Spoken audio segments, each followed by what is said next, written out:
They're spotted at the 40. FAMU hoping to start fast. Hand this one off. No, they're going to fake it and dump it off. Lots of running room down the sidelines. And how about this start for the Rattlers as Kamari Young takes it into Bulls territory. Play action for the Rattlers. They pulled 2 guards. That triggered the USF defenders to come up and play the run. Watch the defenders come up and play that run with the pulling guards. Then they go to the opposite side of the field with the tight end, Young, slip him into open space. This Rattlers offense, you blink, you may miss them. They are inside the 20-yard line. This is what Willie Simmons is known for. It's Shareed with his first catch. And this number 10, Shareed, certainly one to watch. There is a flag, though, in the backfield, so this one's going to come back. Shareed's got a lot of speed. Had a touchdown last week, had another touchdown called back by a penalty. And the Rattlers are interesting with their tempo. Willie Simmons likes to vary it up. Sometimes they'll take the play clock down to 1. Sometimes they'll go super fast. Personal foul. Roughing the passer. Defense number 5. Half the distance to the goal from the end of the play. Automatic first down. So surprisingly, that one's on the Bulls, and FAMU with a golden opportunity on their first drive. The Rattlers are knocking on the door here. They've done a nice job in the passing game of moving the football. They were talking about before the game wanting to run the ball, but they come out with some play action and move it down the field. They're right here with a chance to score. Got to capitalize. So the Rattlers a few plays ago with a 40-yard gain, and now they are on the doorstep of South Florida. Coming south to Tampa here, trying to get off to a great start. Jeremy, most of the preseason SWAC Offensive Player of the Year. He'll work out of the shotgun from the 9. Looking right, throws it near side. It's caught. These FAMU receivers are talented. Down to the 1-yard line. And that time it was Darian Oxendine making the grab. USF in zone coverage, they were given a lot of cushion. Just a little screen pass, quick throw to Oxendine. He had a lot of room to work with. FAMU will keep it on the ground. Bulls cannot stop the run. It's a touchdown. Just like that, Terrell Jennings into the end zone, and it's 6-0.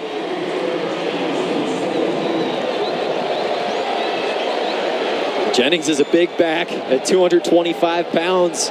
Rattlers got a couple big dudes in that backfield with Jennings and Yant. This time they go to Jennings, and he is tough to bring down in tight quarters like that.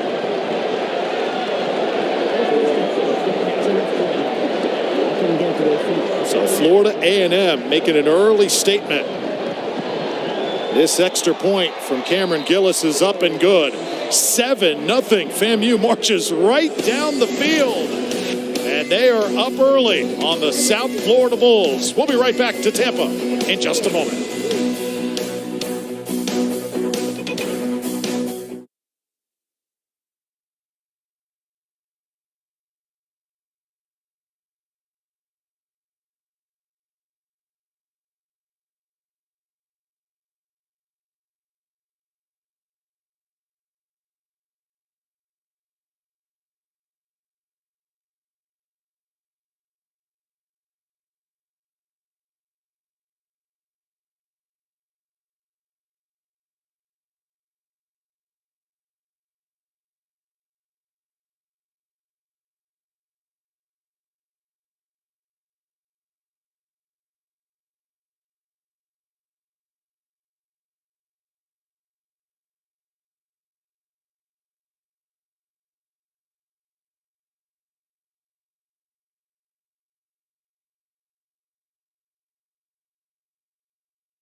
So the Rattlers come out, make a statement. 6 plays, 78 yards on their first drive. And Patrick, they are on the board, but not surprising, you say.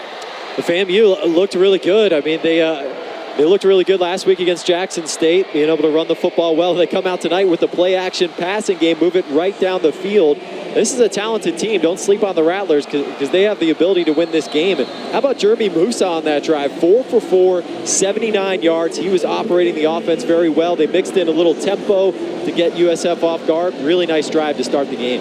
Kelly Joyner back to receive for South Florida. Michael Smith, freshman from Tallahassee, to put it in the air for FAMU.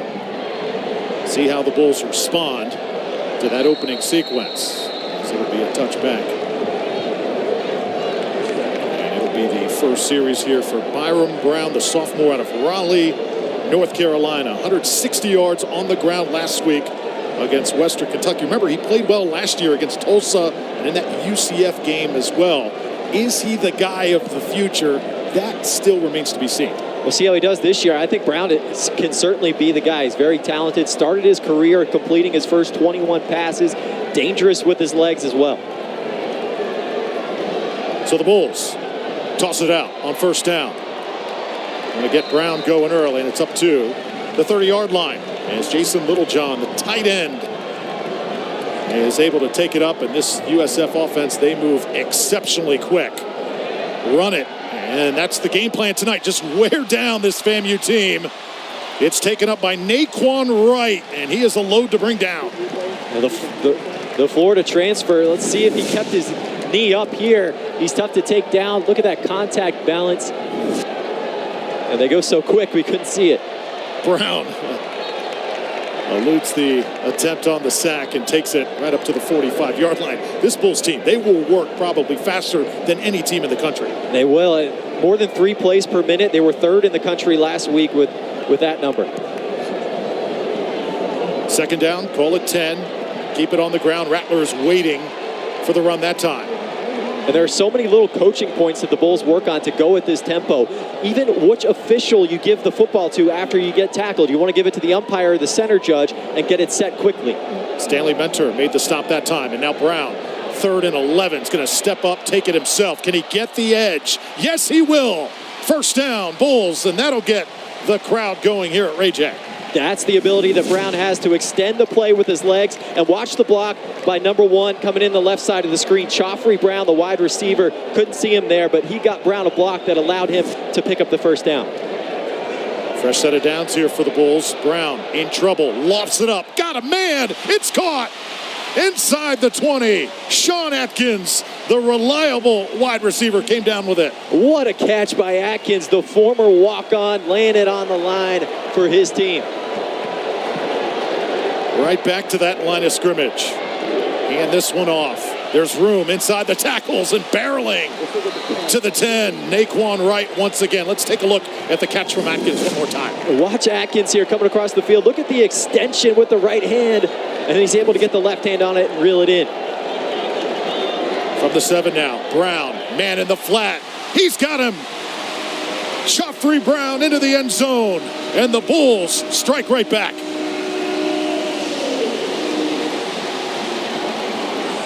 The Bulls like to spread you out wide. They also like to use those condensed formations, create some space on the outside, little play action. Everyone's drawn in by the run. No one goes out with Joffrey Brown. He's got his 2nd touchdown catch of the season.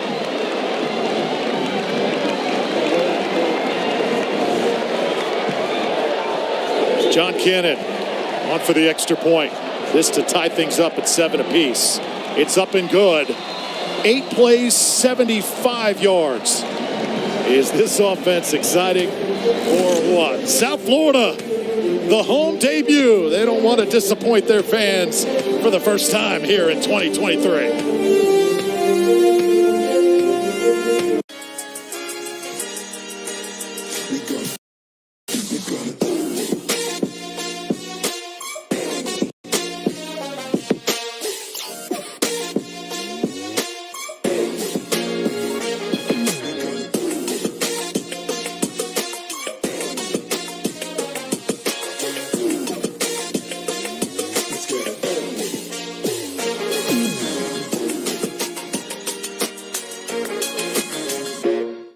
Subway refreshed their ingredients, their menu, and now they're slicing their meats fresh. That's why their new Subway Series subs are preferred by this champ. And this future champ. Pros who are talking heads prefer fresh sliced turkey. And pros who use their heads prefer fresh sliced ham. More deli meats are preferred by this QB. And preferred by his old backup QB. And if we prefer it, we know you'll prefer it too. Is this slice as good as your tennis leg? There you go! That's what I'm talking about! Is this your plan to watch the game today? Yeah, I have to watch my neighbor's NFL Sunday ticket. It's not your best plan. But you know what it is? My plan from Verizon. Switch now and they'll give you NFL Sunday ticket from YouTube TV on them. This plan is amazing. Another amazing plan? Backing away from here very slowly. That's Josh Allen. Football season is here. Get NFL Sunday ticket from YouTube TV on us, a $449 value. Plus, get a free Samsung Galaxy Z Flip 5, only on Verizon. Keeping work processes on track can be a big challenge. When you have to keep everything connected, or chasing up work you can't see. But work can run smoother than this. The American on ESPN, presented by VisitStPClearwater.com. It's game on in St. Pete and Clearwater. Proud supporter of the American and home to America's best beaches. Find all the action you're looking for at VisitStPClearwater.com. Beautiful downtown Tampa, and this football game so far looks like a track meet here at Raymond James Stadium. 7-all as the Bulls set to kick it off. Brendan Farrell on the field. Can you believe what you have seen thus far, Patrick, in this football game? I'm excited, Drew. We might see a ton of points tonight, and I love it. Ball's going to be taken at the goal line. So the Rattlers with Marcus Riley. That ball popped out. South Florida says they've got it. Officials trying to sort things out.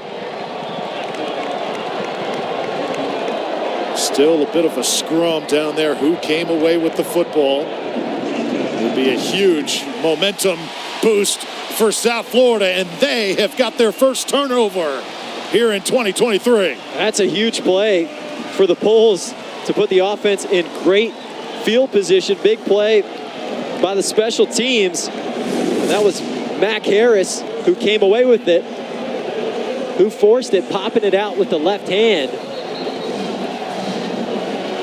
Take a look at number 19 in green coming in, popping it out with his left hand. So the Bulls have the football at the 17-yard line. USF will run it one more time, trying to set it up right up the middle. Get short yardage, about a 2-yard gain. And stop right there, number 58. That's Anthony Dunn, Jr., very talented defensive lineman out of Sanford, Florida, with the play.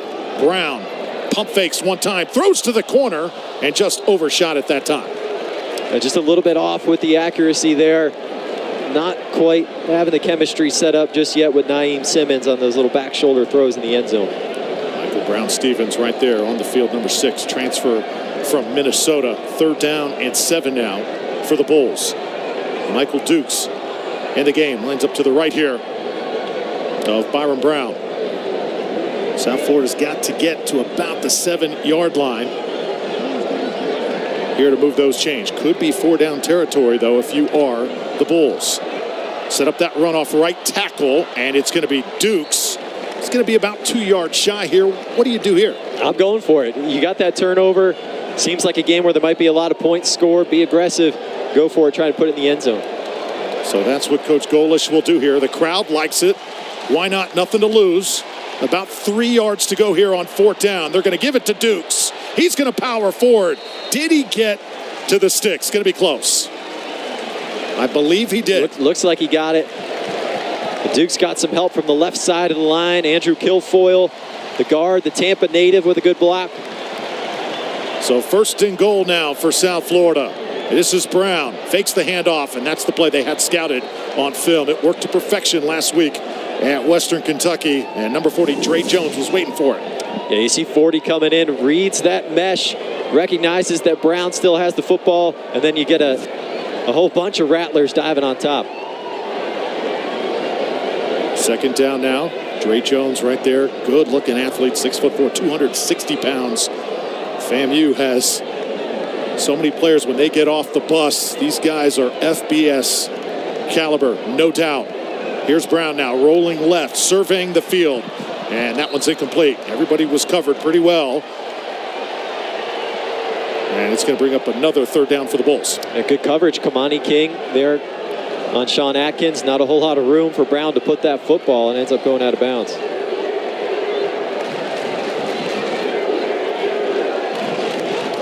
I'd say it's still 4-down territory here for USF. Go to the ground here and then go for it on 4th down if you don't get in the end zone. So trips to the left here for South Florida. Again, Brown working out of the gun. Takes his time, plenty of time. Gets out of the pocket now. Fakes it, and he's going to take off. He has got a touchdown.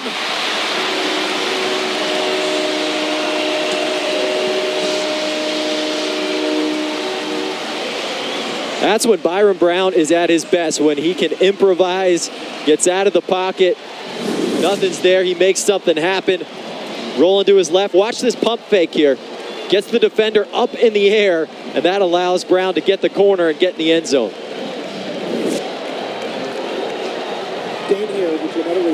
John Cannon to make it 14-7.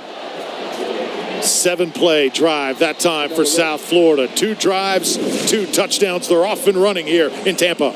Look at the athleticism here from Brown. Keeps his eyes down the field. The pump fake, recognizes the run lanes there, and that's an easy score for the redshirt freshman. So Byron Brown gets it done. I think the coaches, they really told us earlier this week, Patrick, they don't want number 17 to overthink it. Play fast, play with confidence. A couple times last week against Western Kentucky, some critical turnovers. Certainly want to eliminate those. And the Hilltoppers were bringing a lot of pressure, some crazy blitzes last week. That rattled Brown a little bit. He started to see some ghosts get a little bit sped up by expecting that pressure to be there. They want to protect him early on, keep him calm, keep him composed, and let him have fun and do things like that when he's improvising and making plays. 1.5 points per minute for Alex Golish. That's pretty solid for the first-year South Florida head coach. He said, I think tonight we're going to be the hottest ticket in Tampa. Wants to eventually fill up this stadium. And South Florida, again, special teams stout as they're able to bring Marcus Riley down. As he gets to the 20, gets a little chippy down there on the field as well. Both of these teams, remember, a lot of these players, they know each other, played against each other in high school. And there's a lot of pride on the line here tonight. A lot of flags flying there. And yeah, FAMU comes in as an underdog and an FCS team playing an FBS opponent, wanting to be hungry for a win, come out and fight. Yeah, there could be a little animosity at times.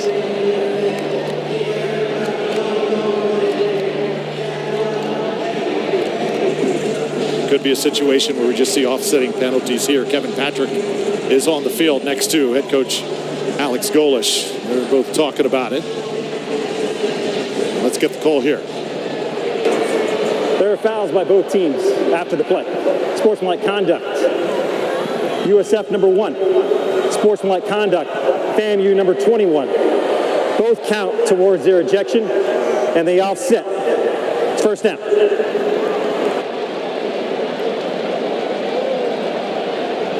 So offsetting penalties there on both sides, trying to simmer down both of these teams. Emotions really high here in the home debut for the Bulls. Especially when you have a game the way this one is started with a whole lot of scoring, the intensity ramps up pretty quickly. So Jeremy Musa back at it. 6th-year college player. And the big running back takes it. That's Jaquez Yant. Talented running back out of Tallahassee. Let's take a look at the impact players tonight on both sides. Shareed and Yant for FAMU, Evans and Berryhill for South Florida. A lot of speed for Shareed and Yant. Good combination of size and speed. This ball going to be thrown away, incomplete. Nobody was open, and Musa just tossed it away. You know, usually when you've been at 4 schools in your collegiate career, that a lot of times means maybe the player's the issue, not the institutions, but that's not the case with Musa. The FAMU staff absolutely loves him. And they say he's a great guy, very coachable, wants to be good, wants to be a leader, wants to help his teammates. He's been at Hawaii, been at a JUCO, been at Vanderbilt, and now he's finally in the same system 2 years in a row for the first time in his career. He's got 3rd and 9 to work with here. Here comes the blitz. South Florida bringing pressure, and they were able to get to Musa that time. Laid a hit on him as well, so well done by the Bulls defense. They did that early and often last week at Western. Michael Williams bringing the pressure for South Florida. That's what a Todd Orlando defense is going to do. They're going to show you some blitzes, some simulated pressures, bringing defenders from all over the place, and it's going to be key for FAMU tonight to get into the right protections and not turn anybody loose up the middle like they did there. The former walk-on, Sean Atkins, to return this punt. Trey Wilhoit is back to punt it away for FAMU. It's a good kick, nice and high, and it'll be taken at the 34. Well done. Sean Atkins gets a block. No flags on the field, and he's going to be marked down near the 30-yard line. Well, there is one that just got thrown at the 45, so we'll check that one out. What did you see, Patrick? Probably going to be a hold there with where that was thrown late in the return. Really nice run by Atkins, got a couple nice blocks. During the kick, holding, receiving team number 34. 10-yard penalty from the end of the kick. First down, USF. So they'll bring it back, but the energy right now flowing here in Tampa. 14-7. We'll be right back.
Pretty productive day on the ground last week at Western Kentucky. Brown right, Dukes and Powell all shining and just shy of 400 yards, 8th most in program history. The offensive line did a great job for South Florida last week at Western Kentucky. The coaching staff loves this running back room.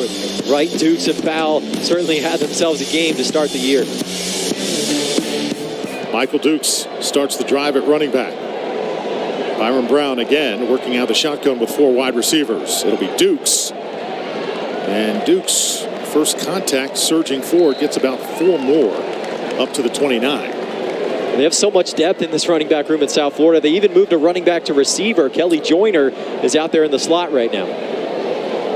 Brown tossing it near side. I'll tell you what, the blocking right now is on point, really, from both teams doing an exceptional job, but the Bulls able to move the chains. And there's Joyner right there. He was playing running back a couple weeks ago. Now they've got him in the slot, catching little quick passes. Kelly Joyner, his 5th season here at South Florida. Bulls will keep it on the ground. Right now, that middle is open. Dukes running right through it, and he's up to midfield. Number 2, able to make the stop, Javon Morgan for FAMU. Zane Herring at right guard made a really nice block there, pulling around from his spot, leading the way, but we'll have to check this flag. Personal foul. Hands to the face. Defense number 28. 15-yard penalty to the end of the run. Automatic first down.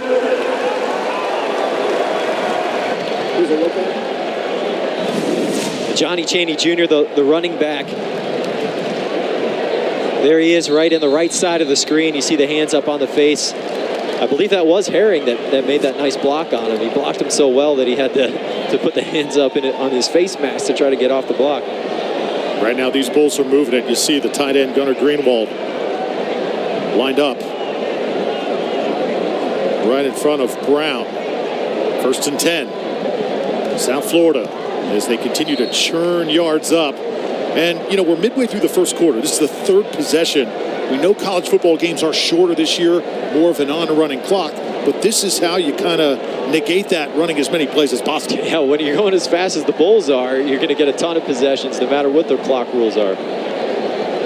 So it's 2nd down and 11 here after the 1-yard loss. And Brown fakes it, lofts it, over the middle. That one's trouble, and it's incomplete. Threw into double coverage. That time was looking for his wideout. And for Brown, it's the first incompletion he's had in a while. Florida A&M all over it. Good coverage by Winsome Frazier, and then Javen Morgan coming over from his safety spot. Had a chance at a pick there, but couldn't track it down. 3rd down and 11 here. South Florida has scored both times that they have had the football. They'll run trips to the right and send Dukes in motion, making FAMU cover every inch of this field. They're going to chip away, get about 3 to 4 yards here up to the 33-yard line. And now what do you do? I'd say you go for it. I think that's the thought with making that call, going with the little tunnel screen. Just get a few yards and go for it on 4th down, make it more manageable. Waste no time here. Brown trying to draw that FAMU front offside. And now the Bulls will take a deep breath. Jaden Alexis reeled in that last pass, the Texas transfer. Again, South Florida working with 4 wideouts, trying to keep possession here in this first quarter. 4th and 6. Brown right down the middle. Just incomplete. Oh, had his man that time running 3. But Kelly Joyner just could not reel it in. Oh, man. Brown may have led him just a little bit too much. He gets the hands on it. Got to be able to reel it in if you get the hands on it. Could have been a little bit of a better throw, but, man, Joyner's wide open. The Bulls would love to have that one back. I'll tell you what, though, as a thrower so far, Brown is looking much more confident, much more sure of himself than he did last week in Hilltop Country. Last week, Brown got a little bit rattled by the pressure. He was only 1 for 11 on throws, 10-plus yards down the field, much more accurate with the short throws, but he's looking better and more composed tonight. So FAMU's offense back on the field after the defensive stand. It's Musa. They'll run it. FAMU feels like they've got the matchups tonight up to the 35-yard line, and that's Kelvin Dean Jr., redshirt senior. Got the start last week. He's an FAU transfer. A lot of transfers on this Florida A&M team, especially on the offensive line. They've got a couple Power 5 guys. Cardell Thomas from LSU at left guard. Jalen Goss at left tackle from Florida State. Really talented team. Good football game so far. Great to have you with us tonight here at Raymond James Stadium on ESPN+. Drew Felios and Patrick Murray. 2nd and 6 here. And the officials will blow this one dead. False start. Offense number 71. 5-yard penalty. It's 2nd down. Patrick, when you come to a big stadium like this, big environment, if you're FAMU, does that sometimes throw you off in simple things just like lining up? It can sometimes, but the Rattlers played in Hard Rock Stadium down in Miami last week.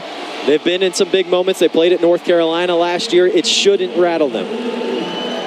Showing some poise here thus far, trailing by 7. That one was nearly intercepted. Went off the fingertips of Jamari Gassett. Right in the hands, you got to reel that in, and now it puts Florida A&M in a tough spot. 3rd and long, obvious passing situation. Here's where you're going to see pressure from Todd Orlando on the South Florida defense. Moose has got to make sure he gets A&M in the right protection here. Keep himself protected, give him time to get the ball down the field. Big situation here for Jeremy Musa. 6'3", 225-pound quarterback. It looks like South Florida may have jumped offside there, and the flag will come down on the far side of the field. I think FAMU's going to get a free play. Yeah, it looked like offsides to me on the right side of the Bulls' defensive line, Jonathan Ross. Offside. Defense number 11. 5-yard penalty. It's 3rd down. That wasn't Ross, it was DJ Harris on the right side of the screen, number 11 in green. He jumps a little bit too early, gets into the neutral zone. Good job by Musa to recognize it and snap it, pick up the 5 free yards. So that makes it 3rd and 6. Musa completed his first 4, but 0 for 4 since. Here he is again, standing in against that pressure. A man is open, and that is going to be a penalty. And that is uncharacteristic from this Bulls defense. Logan Berryhill, the safety, knows better. A 5th-year senior. A little bit of a late hit there. And that's tough for South Florida to give FAMU a free first down and extend the drive. Secondary for the Bulls. Played disciplined last week. Right place, right time, but not here. 15-yard penalty. Automatic first down. Oh, they're calling pass interference on Amaris Brown. And it was clearly Berryhill. But I don't know about that. That seems like an uncatchable ball to me. There must have been something that occurred earlier in the play because they called it on Amaris Brown. That was Berryhill that made that hit.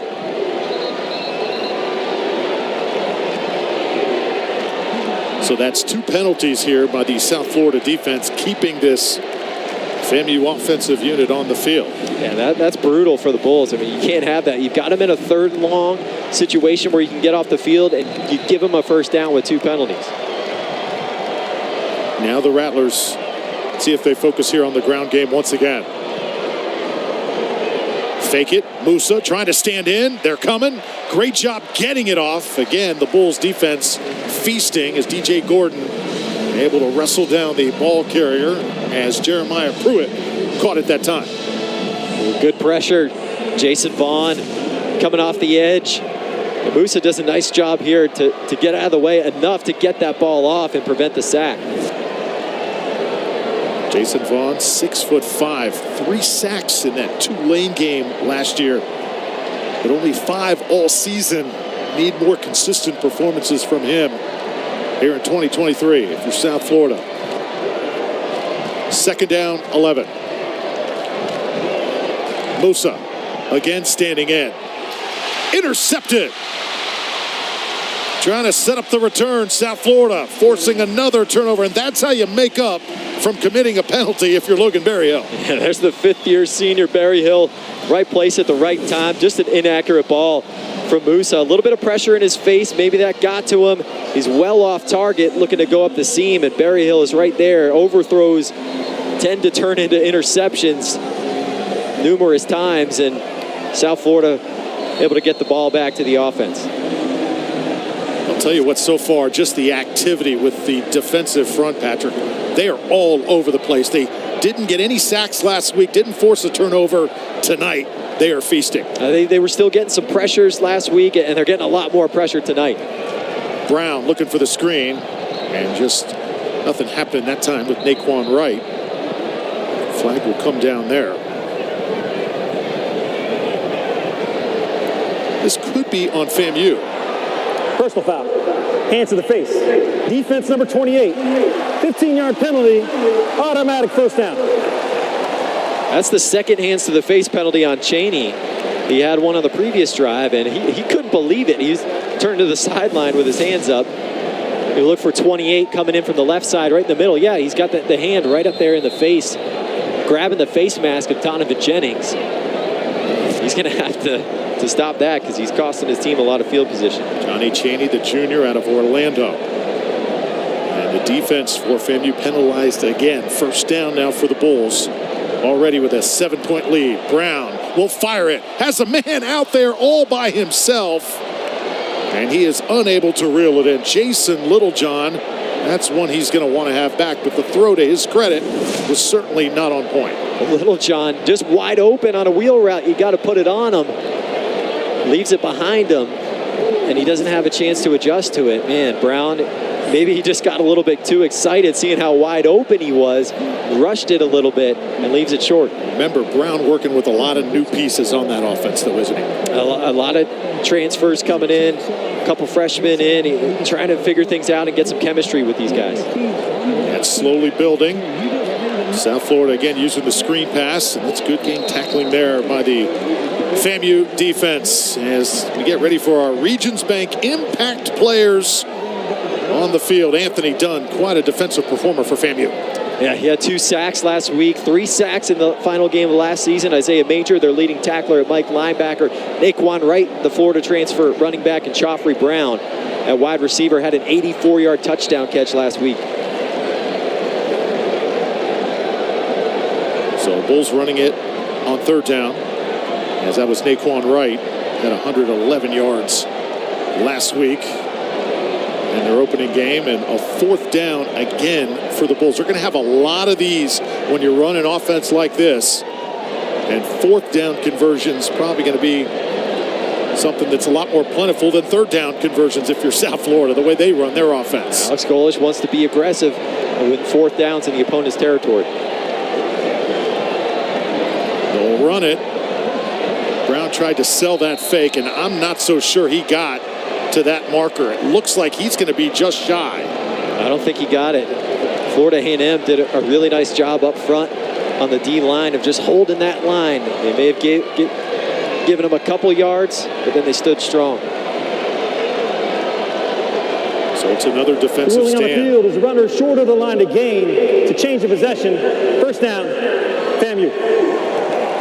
So that's the second time FAMU's defense has held. Coach Golish not bashful at all. That's the way he likes to play football, that Josh Heupel style that worked at UCF and then Tennessee. He's brought here to South Florida, and they're going to stick to that game plan. And that area of the field in between the 30 and the 40-yard line of your opponent is that kind of gray area.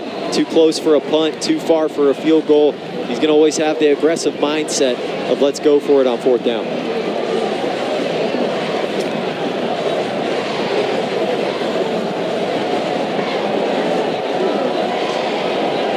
33-yard line, Rattlers football. All kinds of movement up front. Who jumped that time? And it was FAMU. False start. Offense number 4. 5-yard penalty. It's first down. There's a lot of movement on the line of scrimmage there. They're calling it on Marcus Riley out at wide receiver.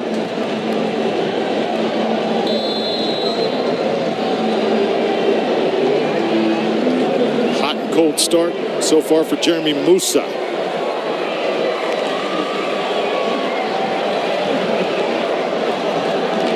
First down, 15. Musa surveying the field. He's got to get rid of it. The ball comes loose. South Florida had a chance to jump on it that time, and let's see where they marked the football. Was it an incomplete pass, or did it slip out of his hand? Pressure from South Florida tonight has just been relentless after that first drive. coming in on the blitz. That looks like a fumble to me. Florida A&M fortunate to recover it. Ashton Grable with the hustle from right tackle to get back there and scoop it up. So it looks like they're going to call this a fumble. And that was Jalen Stokes at safety. On the play. The previous play is under further review. It looked like Patrick, when he was going to the ground, he purposely let the ball go, tried to get rid of it, but I'm not so sure it was in time to be ruled an incomplete pass. Jalen Stokes at safety coming on the pressure there and knocking the ball out. We'll have to take a look. Head coach Willie Simmons. Coach Simmons this preseason had Charlie Ward, the Heisman Trophy winning quarterback from Florida State, come speak to his team, get them a little extra motivated to play this game here in Tampa. Let's take one more look at the play here, and right there, clearly letting it go. His arm's going forward. Does it come out before his arm's going forward? I'm going to say that's an incomplete pass. I think it looks like his arm's going forward. So our first officials review here in this game. But that's what you get from a Todd Orlando defense. He likes to use a lot of hybrid players and use the speed of smaller guys to rush the passer. That's what you saw there. Jalen Stokes, a safety, using his speed to get around the right tackle and get the pressure and cause all sorts of disruption for Florida A&M. The Rattlers are going to have to figure something out in pass protection, keep more guys in to protect, get some chips on the outside, something like that, because Moose is having trouble having time to look down the field. Yeah, that's where South Florida felt like they really had the advantage. Players are a little bit longer, a little taller. There's a lot of depth on the defensive line for South Florida. They'll go 3 deep at each of their positions. Got some pass rushers that they really feel good about. And the way Todd Orlando calls his defense, you never know where a blitz or a pressure might be coming from. They'll bring the safety, the corner, linebackers, and at any given play, you've got no idea where it's going to be coming from. Officials still looking at the play. Keep in mind, if you're just joining us, FAMU has won their last 10 games. South Florida has lost their last 11 games. So if you come in watching this thinking South Florida's a big favorite, not exactly the case. And you compare the talent level on both sides, it is pretty similar. As they look at the play one more time, was Musa, was he perhaps down that time? Is it a sack? Is it a fumble? Is it an incompletion? The officials taking a long time to look at it. Could be seeing where they need to spot the ball. After further review, the quarterback was passing the ball. It is an incomplete pass. It'll be 2nd down and 15 at the 28-yard line. I think that's the right call. A break there for Florida A&M. Now they've got to be able to protect Musa. They want to call a quick pass here, get the ball out of his hands quickly. You know, the one thing coaching staff wants Musa to do more, Patrick, is take charge, especially in moments like this. Clearly, you're right. You got to get the ball away quicker. Yeah, he has the freedom to do whatever he wants at the line of scrimmage. Change the play, change a route. 2nd down, here he is. Setting up the screen, it's intercepted. Oh, the Bulls defense right now just having their way. With the football, Jalen Stokes, the safety. Stokes again, he just had the pressure on the previous play. Now he gets the pick on the screen. Not a bad call to go with the screen, though, with the pressure you've been getting. Look at all the green jerseys in the face of Musa. He just floats it out there. And Stokes does a great job of making the pick. I don't know if Musa ever saw his target, and Jennings was just kind of drifting, never set his feet. South Florida takes advantage. 2nd turnover this defense has forced. They are feasting here tonight. Special teams also forced a turnover as well.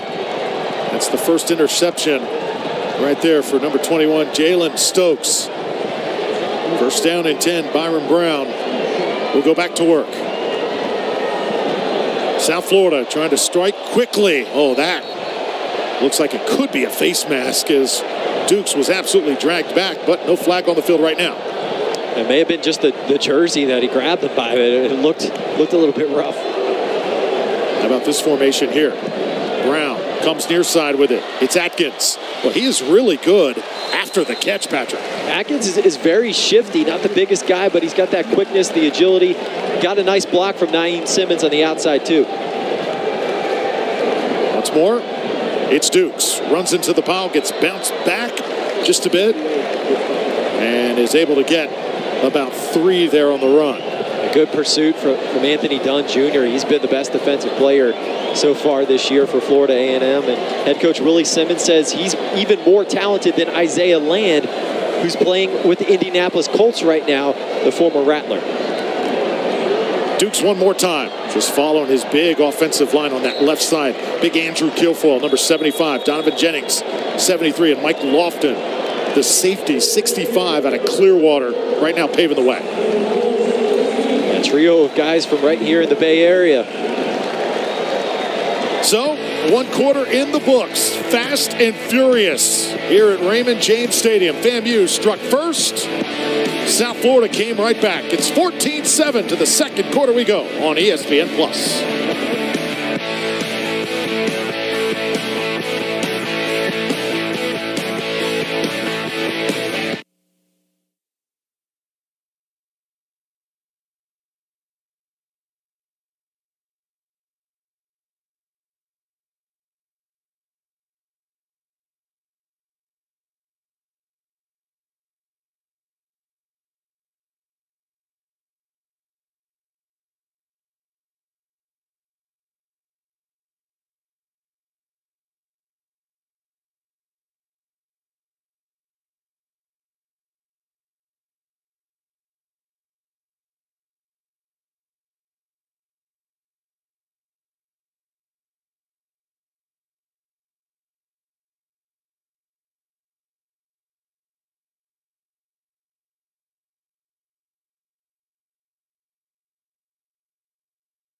Fun night at Raymond James Stadium so far for these Bulls fans. 14-7 the score. And South Florida again threatening inside the 10-yard line. They've got a 3rd and 5. Brown rolling out. And fires incomplete. Was looking for Michael Brown-Stevens as he fell down. And now decision time once again for South Florida. And it looks like we could see a field goal try for the first time. They're going to kick the field goal. I think that's the right move with the lead. You're already up 14-7. Your defense is playing really well. Put some points on the board, make it a 2-score game. So John Cannon comes on here. It's going to be a 26-yard attempt. And this to give the Bulls a 10-point lead. Hold is down, kick is up, and it's good. So South Florida able to get points. So 3 out of the 5 drives they've had the football, they've been able to get points on the board. I would have loved to have the touchdown there, though. Brown-Stevens is open in the end zone. Byron Brown's got to put it on him there. Just a little bit too inaccurate with the ball. But, hey, South Florida offense still looking good to start the night. The tempo has been there. They've been going really quick. Golish has been really impressed with that, because usually when you go that fast, it takes time to get used to it and to be able to operate the way that you want to. But he said right from the get-go, these Bulls have been going at the pace that he wants, starting last week at Western Kentucky and continuing tonight. Patrick, he says we're focusing on the daily process, how we play, how we act, how we look, how we eat, how we treat people, our habits day in and day out, cleaning our lockers. From top to bottom, they have overhauled how they do things here at South Florida. That's the biggest job for Alex Golish, is making sure that everybody is doing the little things right all the time. That's how you build a winning culture in a program. Brendan Farrell on to kick it away. 10-point lead for the Bulls. They forced 2 turnovers here thus far, as that ball will roll into the end zone. And Musa and company will come back on the field here for FAMU. FAMU, they had the first drive, went right down the field. What has happened since? The pressure's been relentless from South Florida. FAMU hasn't been able to protect Musa at all. It's created a couple of turnovers. And the Rattlers haven't been able to run the ball. 4 carries for 4 yards. They have got to find a way to get that ground game going. See the big offensive lineman there, Cesar Reyes, 77, 76, Cameron Coven. High school basketball player, got really quick feet. It's a very athletic front for the Rattlers. So here we are, Jeremy Musa trying to revive this Rattler offense. Hand it off, and this is their big running back, Jaquez Yant. When he gets the football, I'm telling you, if you're on defense, it is scary, isn't it? Yant is a freight train. I mean, he's coming at you at about 240 pounds. He can run a 4.5 in the 40 at that weight. That is impressive, and he's just going to barrel right through those tackles to pick up some extra yards. Would not want to bring this guy down. I'm making a business decision if I see Yant coming at me. 2nd and short. Let him work one more time. I'm telling you, don't arm tackle this guy. It's not going to work. As he'll move the chains here for FAMU. The offensive line looking a little bit better now. They've had to shuffle things up, and they've got some backups in the game. And Reyes at center is the backup. Morgan Moore at left tackle. Jalen Goss has been banged up a little bit. And Grable had a kick out from right guard to right tackle. So it can be tough on an O-line when you have to move around like that. You want to get some chemistry going. Rattlers here making some adjustments. First down. 37-yard line. It's Musa. Good play action. And able to hit his man. That is well done and well executed. Marcus Riley, grad student out of Tallahassee. Look at the pulling linemen. They do a great job with this play action. You pull a couple linemen, you're going to draw some defenders, and that's a nice catch by Riley. Musa again. Dangerous territory that time. Braxton Clark defending for South Florida. The intended target was Nick Dixon. Good play there by Clark. USF had some good coverage. FAMU tried to go tempo on him, but could not catch the Bulls off guard. So 9 wins in the past 3 seasons for this FAMU program. They called this a season-defining game, though. Always want to take care of their business in the SWAC, eventually shoot for that Celebration Bowl, but To get a big win here in this venue would be huge for the program overall. And this guy, Jaquez Yant, again, pounding his way inside the 50-yard line, and he is on the Bull side of the field. Now Florida A&M in a passing situation, 3rd and long. We got a Bulls player injured on the field. So Braxton Clark took a knee that time, and we'll hold things up. It's a hot and humid night here, and we got guys flying around the football, playing this game at 100 miles an hour, like we said, since the start. And when you're playing the kind of tempo, you're going to be getting tired and cramping up a little bit. We'll step aside. Come back in a moment.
Music. Next week's American football slate starts Thursday on ESPN with a league matchup between Navy and Memphis, 7:30 Eastern Time. Then Friday, UTSA takes on Army, 7 p.m. Eastern on ESPN. And then finally, next Saturday, 3:30 Eastern on ABC. It's South Florida hosting number 3 Alabama right here in Tampa. FAMU Rattlers working here, 3rd down and 8. You know the Bulls want to have a good showing, welcoming Nick Saban and company, SEC Dynasty, 1 week from today. Rattlers, good-looking drive here. Want to keep it going. Under pressure, it's Moose. He's got to get it away. All from the backside. Bulls were coming like a freight train. Again, I'll tell you what, Daquan Evans has been all over the place. Yeah, Evans has played well. They tried to set up a screen there to Yant. But watch the near side coming in with the pressure is Evans. And Musa didn't have time to even flip it out to Yant on the screen. You think Musa heard those footsteps? Oh, he heard them. Yeah, he's hearing them now. He's expecting them to come, and he's like, I got to get rid of this ball. So Bulls defense continues to feast in a punting situation here for FAMU.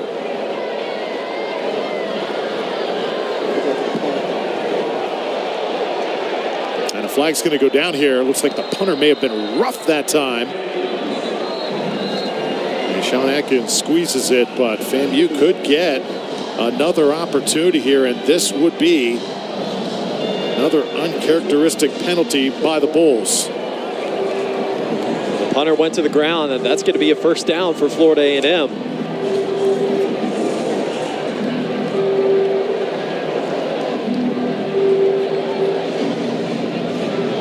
FAMU hoping that offense can trot right back onto the field. Going to wait to get the call here. Running into the kicker. Defense. 5-yard penalty. Replay, 4th down. Not a first down because it's just running into the kicker, not roughing. Saw the look from Willie Simmons. I think he wanted the roughing. Let's see if it. Ooh, wow. Got a little push there with the hand. That probably could have been roughing. Florida A&M certainly says it was. Penalty story thus far. Well, they're going to go for it. 4th and short, 4th and 3. I'm giving the ball to Yant here. Let the big fellow go to work and lower the shoulder. So Jaquez Yant is the running back. Rattlers spread things out here. 4th down, about 2.5 here to get. And top of your screen, jumping first. Another mental mistake. Offense number 88. 5-yard penalty. It's 4th down. Man, that's brutal for Florida A&M. That's the second one on a receiver, which is kind of strange. You don't see it as often. Wanted to get a good jump off the line of scrimmage, and now they're going to have to punt. Costly mistake. Coach Simmons cannot believe it.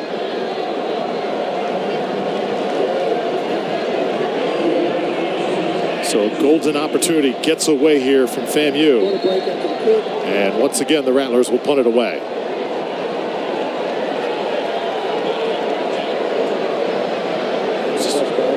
So Trey Wilhoit is back to kick it away. They'll swap the ball out here. Very wet on a very damp night in Tampa. And again, it's Sean Atkins to reel it in for South Florida. It's going to let this ball bounce this time. And it's going to take a Rattlers bounce. Oh, all the way inside the 2-yard line. Well done by Trey Wilhoit. So South Florida has it. Dangerous territory when we return.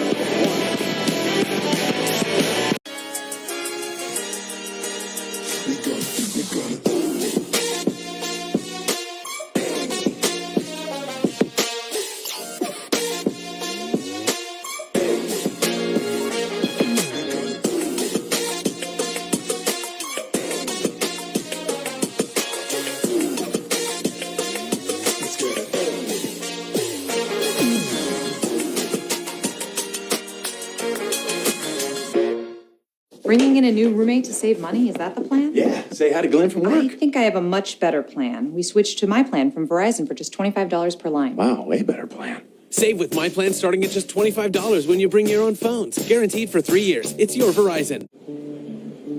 Remember why you became a nurse? You wanted to help people. And girl, you're just getting started. You know what's next. Getting your graduate degree. That's how you can change this place for the better. For yourself, your patients, the whole community. You want to make change happen? Walden University is all about change. It's time. Walden University. Set a course for change. There he is. It's right there.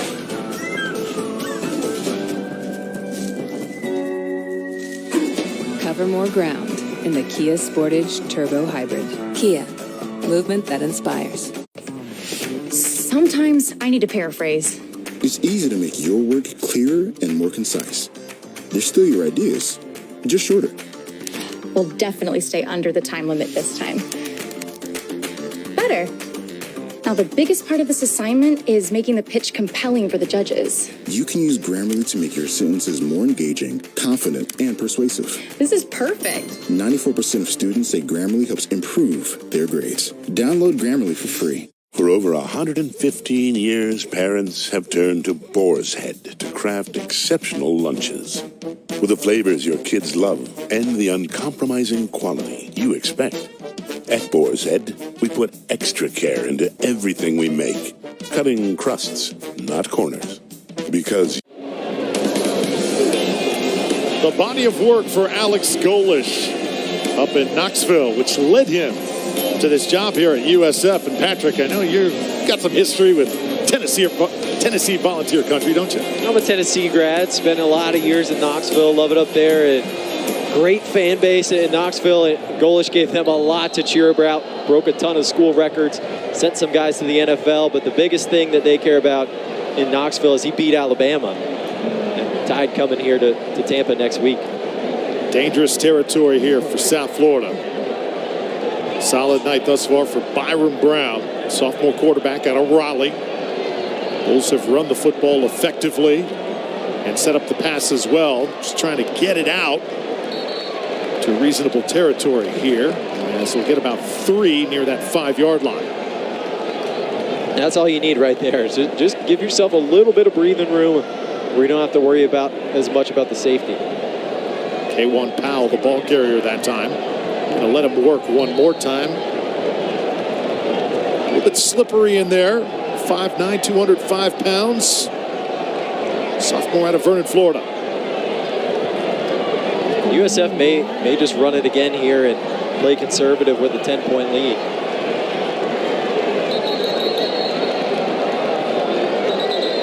It looks like we had some early movement there as well. False start. Offense number 62. Half the distance to the goal. Still third down. Is that sort of the negative sometimes when you play so fast? You get into situations like this, and it's tough to really adjust. Right. You can't really go with the tempo when you're stuck back on your own goal line, and so you have to play a little bit slower, and maybe you're not used to that. It can lead to some false starts. So it makes it 3rd and 8. See how Brown answers here. Bulls have held on to the football so far tonight, and they're going to move the chains here. That's a big conversion. And the crowd will let this team know, well done. Number 6 reeling it in, Naeem Simmons. Brown did a nice job sitting in the pocket, staying composed, finding an open guy, nice accurate ball, and a good route from Simmons. First down. Run it one more time. So situational football here as they are feeding young K1 Powell. Let him do his thing. The tempo of the game has kind of slowed down here, and now the Bulls trying to pick it back up. Numbers tonight on Brown, 67 yards through the air. Looking for more here. Under pressure, though. He's not going to get away this time. That's FAMU's first sack tonight, as it's the linebacker Isaiah Major coming that time. Major coming on a blitz. Brown almost got away from him, but Major had the strength to get him on the ground.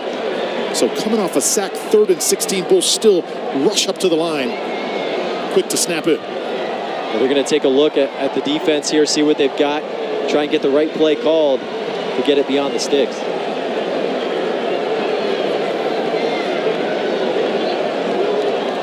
They've got some one-on-one matchups to the bottom of the screen here. Keep an eye on Atkins again in the slot, and Alex Golish going to call timeout here. He ran across the field to let our official know something he did not like.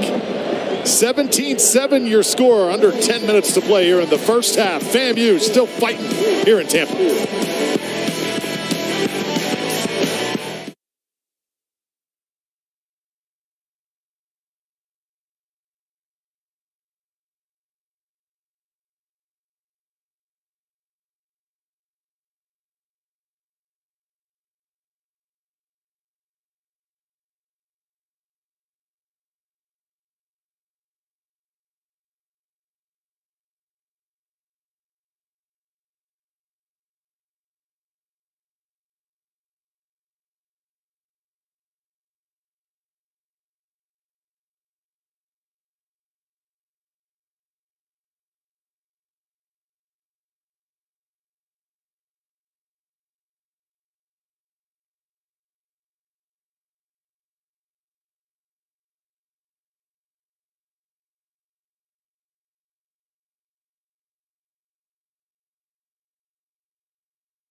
17-7, South Florida leads Florida A&M here in the second quarter of the iconic Pirate ship here at Raymond James Stadium. You ever been to a football game here, Patrick? I haven't. This is my first one. That was one of the reasons I was excited to come here, was to see the Pirate ship. It's pretty cool. When that thing goes off, back in the day when Mike Allstott used to run the ball inside the red zone and those cannons would fire off, it was the most exhilarating thing here you would ever see inside this stadium.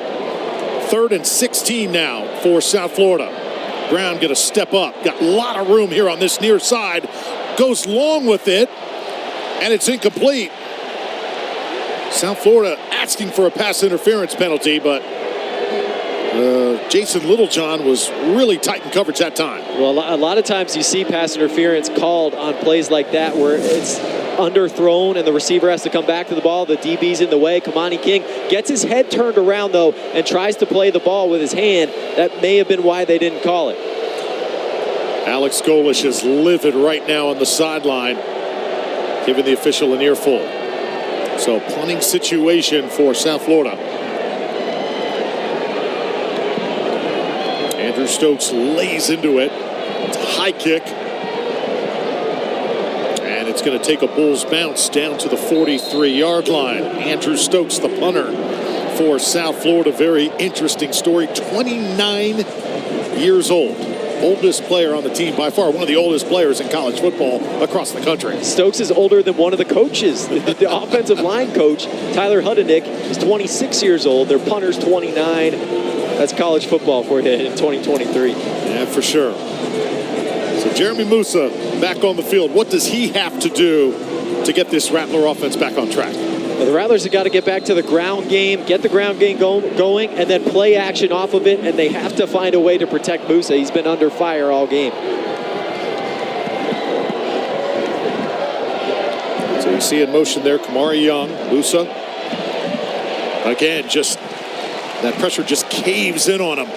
Big number 44, pumped up for the Bulls, Jacquez Williams. Williams got the sack, but it was DJ Gordon with the initial pressure coming off the edge that made Musa step up into the pocket right into the sack. And he's going to have to get the ball out quicker because they're having a hard time protecting him. Well, you're absolutely right there. It just seems like when he drops back, it's at least 1 or 2 seconds just too slow.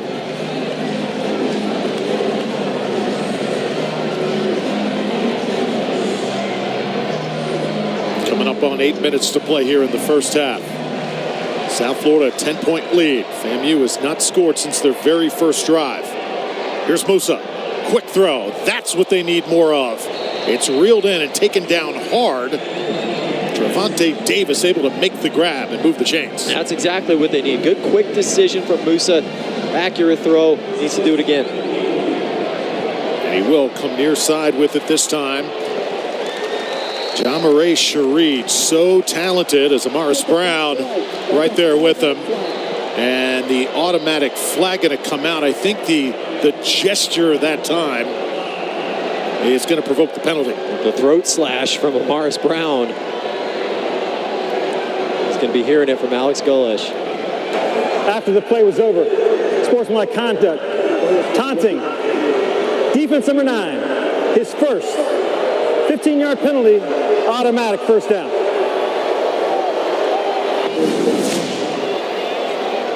And watch after the play, gets on top of him and the throat slash. That kind of gesture is going to get you the penalty, and Golesh takes him right out of the game. So come stand next to me. Amaris Brown, the Kansas State transfer. Came home here to play, went to high school at Armwood nearby. And that's where, if you're Coach Golish, you got to get a handle on that early, kind of set the tone for your team. In-game penalties like that, just unnecessary. Yeah, can't have that, and we got a FAMU player down. So Terrell Jennings on the carry. That's one of the big linemen down there. That's number 55, Michael Marshall. They'll check on him. We'll step aside.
So our first significant injury of this game for Florida A&M. Michael Marshall appeared to get rolled up on right there. Right in the middle of the screen, 55. Someone just comes into the back of his leg. And that hurts. And he was a backup offensive lineman for Florida A&M. So they're getting a little bit banged up on the O-line now, having to go deep in the depth chart.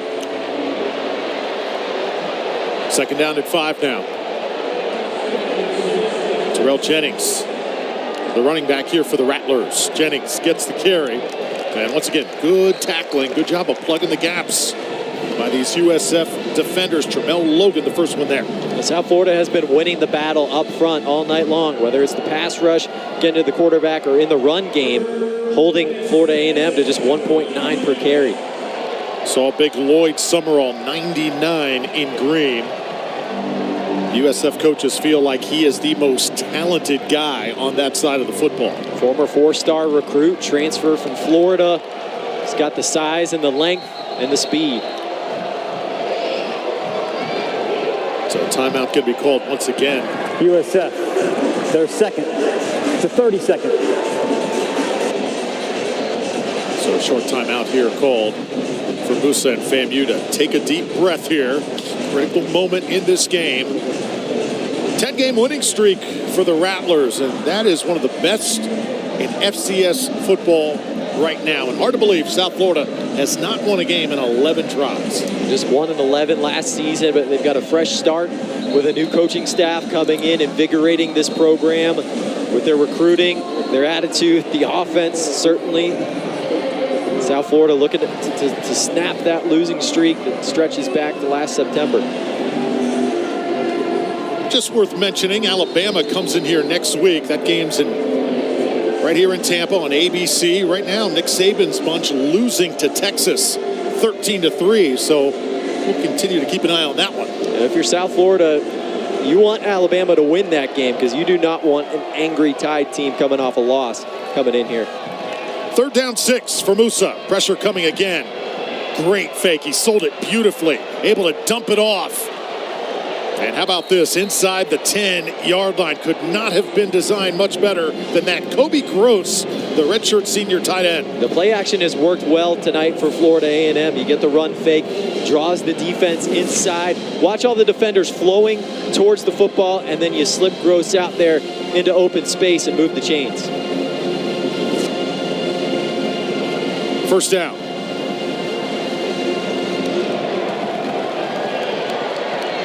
Rattlers keep it on the ground. Bulls able to stay right with it. Number 17, Jalen Schuler, 3-time state champion up in South Carolina. Also played for Coffeyville Community College. The linebacker on the stop. And they're doing a good job, USF is, of recognizing that run, that counter run, when they're pulling the guard and the tackle and flowing to it right away. FAMU is going to have to find another answer, making sure they're checking into the right plays at the line when they're running the football.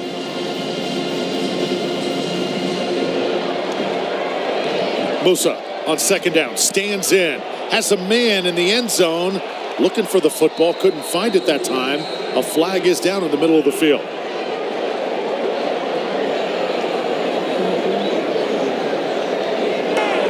Prior to the pass, holding. Defense number 37. 5-yard penalty, correction, half the distance to the goal, automatic, first down. Logan Berryhill called for the hold. Penalties have been hurting South Florida a few times on defense tonight, giving FAMU some extra chances to stay on the field. Second penalty tonight on Berryhill. And a fresh set of downs here for FAMU. They're going to have first down and goal from the 5. FAMU has to move the pocket here. Get Musa out on a rollout on the move so he doesn't have to stand in and face that pressure. Jeremy Musa handing it off. This one sets up nicely for the Rattlers, lunging forward down inside the 2. Well, nearly had 6 that time. 23, Terrell Jennings, the ball carrier. What a tough run by Jennings. Just watch the pad level, keeping the pads low, keeping the legs churning. Low man wins. Get off me. You get off me. Give him one more shot. Why not? Jennings into the paint. So FAMU able to cut into that USF lead. They're not going anywhere, Patrick. Way to finish the drive by the Rattlers. It looked like South Florida might be able to pull away, and FAMU just hung in there, and they finished the drive on the ground with Jennings. Yeah, these running backs for FAMU, they are big. They are physical, aren't they? They are. Jennings at 225 pounds. Yan at 235. A nice block by Jalen Goss there. So Cameron Gillis on for the extra point. And it is a 3-point game here in Tampa. 9 plays, 58 yards, resulting in this Jennings score. Nice hole opening up on the left side of the O-line there. Jalen Goss with a good block. And FAMU's right in this ball game. This is exactly where they want to be. Head coach Willie Simmons, he was an absolute high school sports legend in the Tallahassee area back in the late 90s. A high school All-American at Shanghai. Went on to Clemson. Played for Tommy Bowden there. I always remember that game. 1999 Clemson came to Tallahassee. Chris Winkie over the top to Snoop Minnis, 99 yards for the score. That was the Bowden Bowl. Tommy Bowden against Bobby Bowden. And eventually Coach Willie Simmons went on to play for the Citadel as well. But what a coach he has turned out to be at the college level. He's been tremendous for Florida A&M. Spent some time at Prairie View A&M as the head coach. 6th season now with FAMU. He's led them to 3 straight 9-win seasons, and they're looking to get to the Celebration Bowl this year to finally break through. And a big part of that is beating Jackson State, which they did last week. The last 2 years, Jackson State was the only team in the SWAC to beat the Rattlers. They finally get that monkey off their back this year. South Florida trying to set up a return here. Look out. This is Kelly Joyner. Needed about one more block. Able to take it to the Rattlers side of the field. And 17-14 now USF with the football back and under 5 minutes before the end of the first half. That's an important play for the Bulls to flip the momentum. Joyner with the speed, and we got a penalty. And it's going to come back Distance to the goal. On a holding. First down, USF. Taking the wind right out of the sails of the Bulls. But it's penalties like that should concern you if you're a South Florida fan. But you're right, Patrick. There was a moment there in that game. It looked like USF was about to pull away, and FAMU just found a way to hang around. This is why you got a head coach who's all about winning and just keeping your character, playing your game. They're doing that right now. Simmons does a good job of setting up his players to lead. He's got an 11-player leadership council, and Simmons says, I set the standard, the players uphold it. South Florida with the football. USF got to be careful here. They toss it near side. Jaden Alexis will work. Do a nice job to get it to the 20-yard line. They have Weston Wolf, the tight end, out there. Good formation setup, and he gets a nice block for Alexis to open up some space. Bulls will work quickly once again. Brown, good job checking that off. Held it back that time. Was going to toss it outside. Saw it wasn't there. And took it up for about 4. A good idea to make something out of nothing, not make a dangerous pass. Just get a few yards and get another down. Daquan Wright in there right now with Brown. Fake it to Wright. Brown looking. Keeps the play alive. Incomplete. It looked like Wolf was coming open over the middle of the field. If Brown could have hung in the pocket just a half second longer, might have had a big play down the middle. Offensive coordinator Joel Gordon for USF said, we got to stay focused for the entire game. This is a key moment in this ball game right now. A quick slant time. Jaden Alexis reeling it in, but he was taken down immediately, and Kendall Bowler made the stop. And we've got a flag well behind the play that we're going to have to check in on. That's a really nice tackle by Kendall Bowler. Tough to tackle in space like that.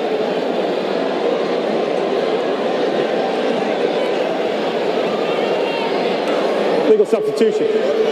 Defense. Penalties decline. The result of the play is a first down. And it can be tough for a defense when you're going against South Florida's tempo and trying to get the substitutions in, trying to get lined up, and they made a mistake there. Penalties continue to be a huge factor in this game.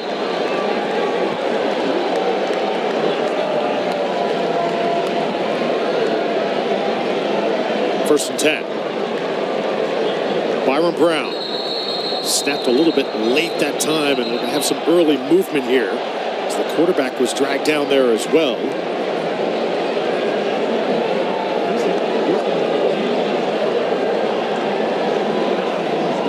This is going to be on South Florida. The penalties have really slowed down the pace of the game. I mean, early on it was so quick. Now it's just plodding along. False start. Everyone but the center. 5-yard penalty. It's first down. Well, the official with a bit of a comedy routine here tonight at Ray J. Yeah, that's one of those ones that's going to make a YouTube video or something of funny ref situations. Everyone but the center. And yeah, the center took a little bit too long to snap the ball there. First and 15, 9 penalties, 70 yards for South Florida. Brown goes to work. Rifles it. Complete. Across the 45 to the 47. And so far, Sean Atkins having himself a ball game. But again, we've got another one. Holding. Offense number 73. 10-yard penalty. Replay first down. Take one more look. See where the hold is. I don't like that call. I didn't see anything. Donovan Jennings got himself a pancake on the left tackle there. But man, that's 10 penalties now for South Florida in the first half. They had 10 last week in the whole game, which isn't good, and they've been even worse tonight.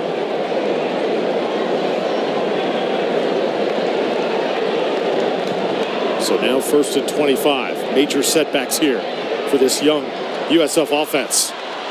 Toss this one complete. Joffrey Brown gets it in his hands for the second time tonight. Scored the touchdown earlier. Now you go tempo. The Bulls have got to get in a little bit of a rhythm here. The penalties have slowed things down. Get that tempo going. Get Brown in a rhythm. Yeah, I'd like to see Brown get the football more. Go for the home run. Incomplete. A flag's going to come down here. And that was clearly a pass interference. Just grabbed him around the waist.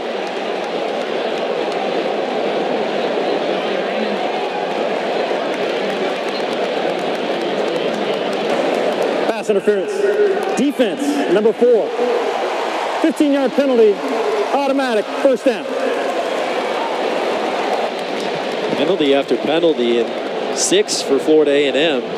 Kamani King said, I'm not going to get beat. I'm just gonna grab him and get a flag instead. Yeah, this one was a no-brainer for our official right there. USF Terry was the intended target. And Terry had a beat. He stacked him, and that little grab right there may have kept him from getting to the football. King said, I don't want to get beat for a touchdown. Let me do what I can to try and slow him down. First down for the Bulls, 17-14. South Florida now with a little bit of jet sweep. Did it across the 40, Michael Dukes. Rather, number 3, Kelly Joyner.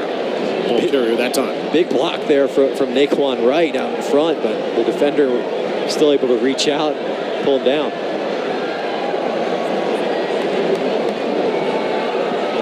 Brown drops back quickly, just nowhere to go that time. The Rattlers able again to just cave in. And Gentle Hunt, the senior out of High Springs and a Gainesville High School alum that time with the credited sack.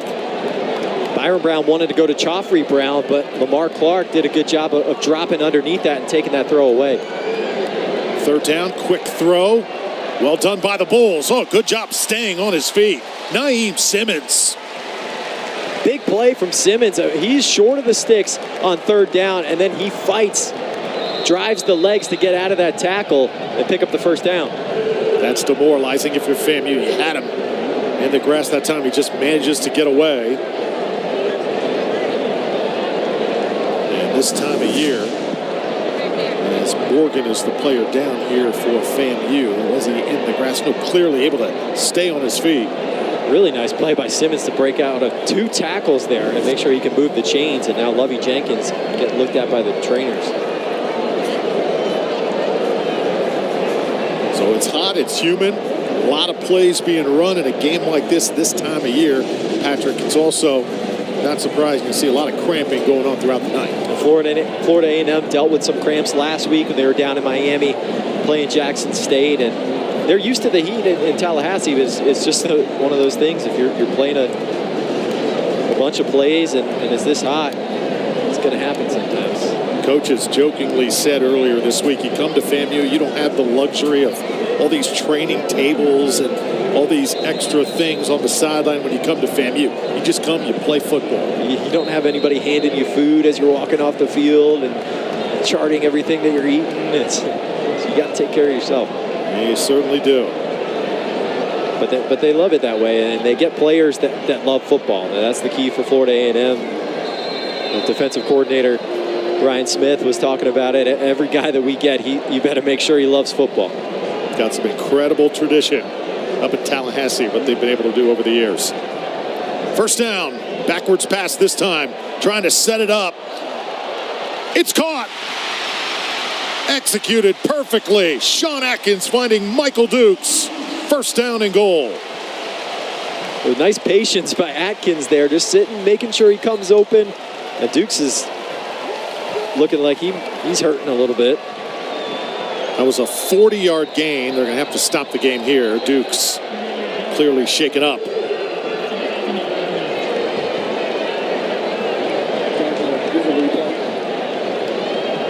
So Alex Golish pulls this one out of the bag. And Dukes just running right up the middle, collides with a defender, and he's wide open. And really nice throw from Atkins. Great throw for a receiver. And then at the end there, Dukes kind of gets hurt in the abdomen area. Michael Dukes, the Clemson transfer, originally from Charleston, South Carolina. It's incredible, Patrick, when you look down the roster, both sides of the ball, how many transfers there are in this day and age of college football, really on both teams and really teams throughout the country. Yeah, I mean, in Colorado, I mean, the biggest transfer team goes and gets another win today. They're 2-0, and they had like 50 transfers this offseason. And you look at South Florida's backfield, you got Naquan Wright transferring in from Florida, Michael Dukes transferring in from Clemson. They've got like 3 Minnesota transfers on the team for South Florida. That's just how it is these days in college football. You get the one free transfer, and a lot of guys want to come back and play closer to home, and that has benefited South Florida with all the talent in this area. Round of applause here for Michael Dukes as he comes off the field. After putting the Bulls in business here, first and goal. It's going to be from the 7. That was a peach of a pass from Sean Atkins that time. Number 38 comes to the sideline. He may get some more looks at quarterback after that. Yeah, they're going to save that play for later in the season. And Atkins had a heck of a catch earlier in the game. It makes a beautiful throw.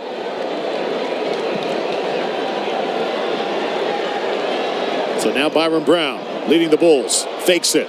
Wants to take it himself. Rattlers are right there with him. Was able to get maybe a yard out of it. Not much more there. Javen Morgan at safety recognized that one right away. Came down and made the stop. But you see Brown's athleticism there, the elusiveness he has. Over the top this time. Caught. Touchdown Bulls. Jason Littlejohn, the tight end, climbing the ladder, reeling it in. Little pop pass, play fake, draw the defense in. Littlejohn sneaks behind him and goes way up top to make a nice catch. And Littlejohn certainly not little. There's the play fake. Throw a little high, but Littlejohn's got the hops to go and get it. 6'4", got great hops as well. 245 pounds, bringing down a touchdown, an 11-play drive, 92 yards. That could have gotten really dangerous, but again, the quarterback Brown leading the Bulls. Good operation there on the fake and giving Littlejohn a chance to make the catch, and that's a key drive for South Florida. The way Florida A&M was sticking around, they were starting to flip the momentum a little bit. Bulls go on a long drive and don't leave FAMU much time to score at the end of the half here either. Patrick, that could be a real key moment in this game. You felt the momentum shifting. Bulls committed a few costly penalties there. A moment for FAMU to really hit them hard right before halftime. South Florida keeps their composure, goes right down the field, and widens that gap. That's really important, especially with a redshirt freshman quarterback. The ability to remain composed, go on an 11-play drive. That's one thing that the Bulls struggled with last week, is at the end of those long 10-plus play drives, they started to wear down physically but also mentally and make some mental mistakes. That didn't happen there. You got to credit the quarterback Brown for that. 47 offensive plays so far for South Florida. So FAMU will get the football back here. Not much time to work. 48 seconds. Lots coming up at halftime. Report from the American Conference. In the studio, Morgan Uber will join us. Also, we've got some highlights to show you, some stats. We'll size up the first half, get you ready for the second half. And I think we're going to be doing some eating, unfortunately. Yeah, in the third quarter, we'll have to see the taste of the American, the best of what Raymond James Stadium has to offer. I'm excited. I'm hungry. I've been waiting for it all day long. So here we go. And but South Florida is going to get the ball to start the second half here. So I think Florida A&M has got to be aggressive and go and try and score with all 3 timeouts in 48 seconds. Yep, a taste of the American. That's coming up a little bit later here on our broadcast. 24-14, Rattlers trailing by 10. They'll work quickly and connect there up to the 37-yard line. These pass catchers have done well. Nicholas Dixon, that time the 6'2 grad transfer.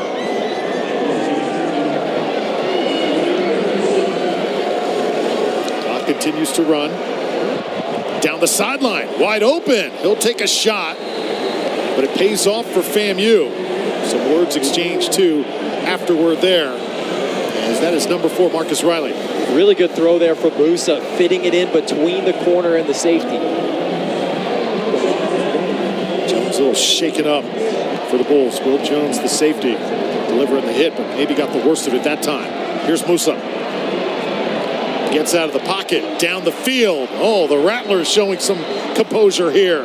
And once again, it's Dixon. The Bulls are going to have to bring some more pressure. They've just been going with a regular 4-man rush on this drive instead of doing some of their exotic sim pressures and blitzes, and Moose has had more time to throw.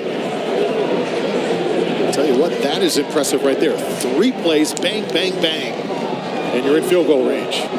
That's an important answer for FAMU to, after the South Florida touchdown, get yourself right back in position. Now they have to finish the drive here in the red zone. FAMU saying that we do not want to give South Florida the game. We want to make them win the game. This is a game that at the start of the season, many had this one as an upset alert. FAMU could be primed to win tonight under the lights in Tampa. They're hanging in. South Florida, a 10-point lead. FAMU looking for more points here before intermission.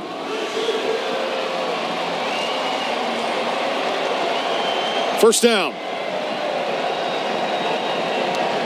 Jeremy Musa stands in, hits his man over the middle. Oh, nearly intercepted. That would have been trouble.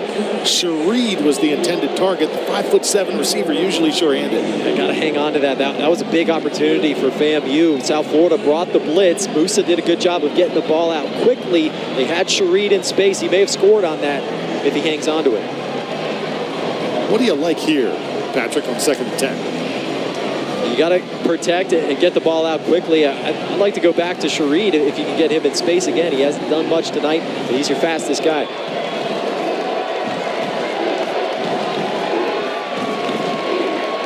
$18 seconds. Musa got to get rid of it quickly. Does just that. Inside the 10. Oh, the ball comes out. South Florida's forced another turnover. DJ Harris has the football.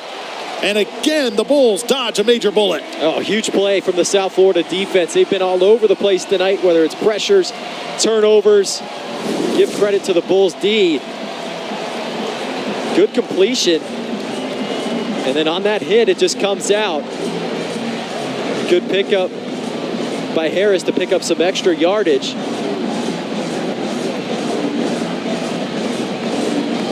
Riley does a good job of breaking one tackle and then just loses it on that hit.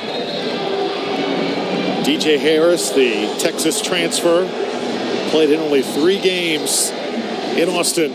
Comes up with a big one there for the Bulls. Look at the turnover story right now. How can you win a game when it's that lopsided? That's a huge part of this game right now. 4 turnovers.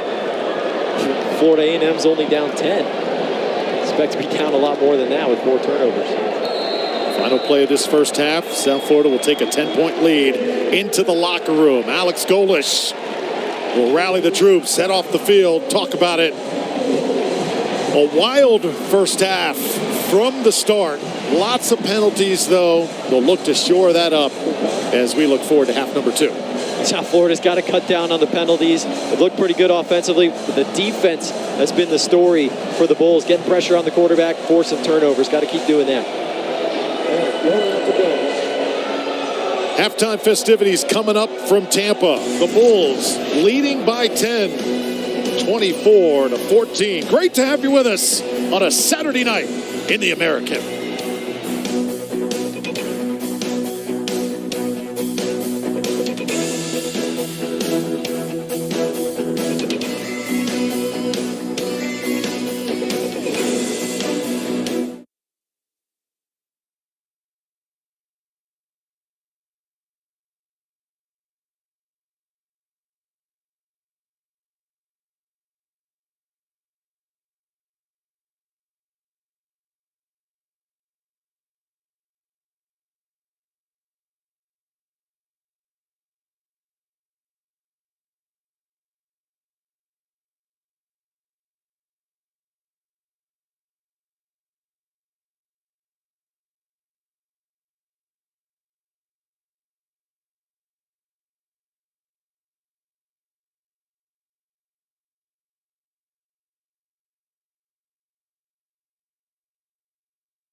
Welcome back, everybody. It is halftime. The South Florida Bulls hosting the FAMU Rattlers. Hope you're enjoying it on ESPN+. When we return, we're going to head to our American Conference studios where Morgan Uber is standing by.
Welcome into the American Studios. I'm Morgan Uber.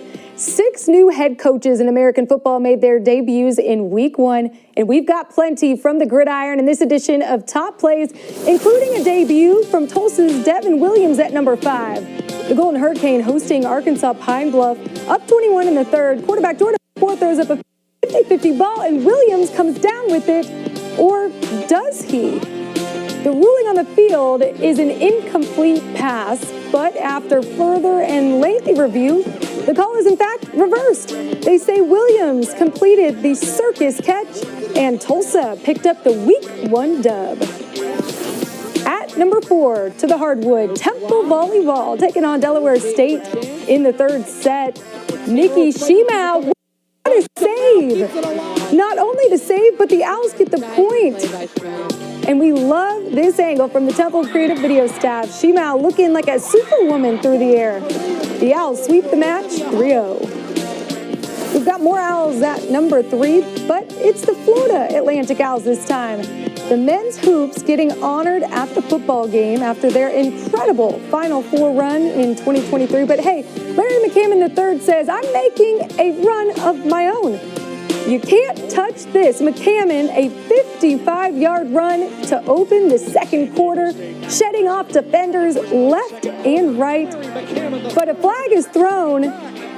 The basketball team, man, they're fired up there on the sidelines. But don't worry, guys, the flag gets waved off, and the Florida Atlantic Owls take down Monmouth 42-20. To the pitch at number 2 for some women's soccer, East Carolina at High Point. Scoreless halfway through the first, and keeper Maeve English says, I'm going to keep it that way. A monster stop from English. Forget a brick wall. She's a fortress. The ball can't get by her, and the Pirates power past the Panthers 3-1.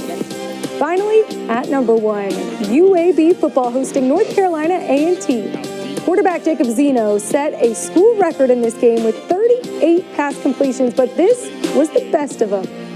Zeno to the corner of the end zone to Tajon Palmer right over the head of his defender. Palmer is on Bruce Feldman's iconic freaks list for a reason. Size, speed, strength, he's got it all. What a start for the Trent Dilfer era, picking up win number 1 and top play number 1 this week. Remember, if you ever see a top play happen live, you can always let us know on social media. Follow the American Conference at American_conf and use the hashtag AmericanTopPlays. Be sure to keep it right here. Don't go anywhere because we've got much more second half action coming up for you right after this.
Music and go, Drew.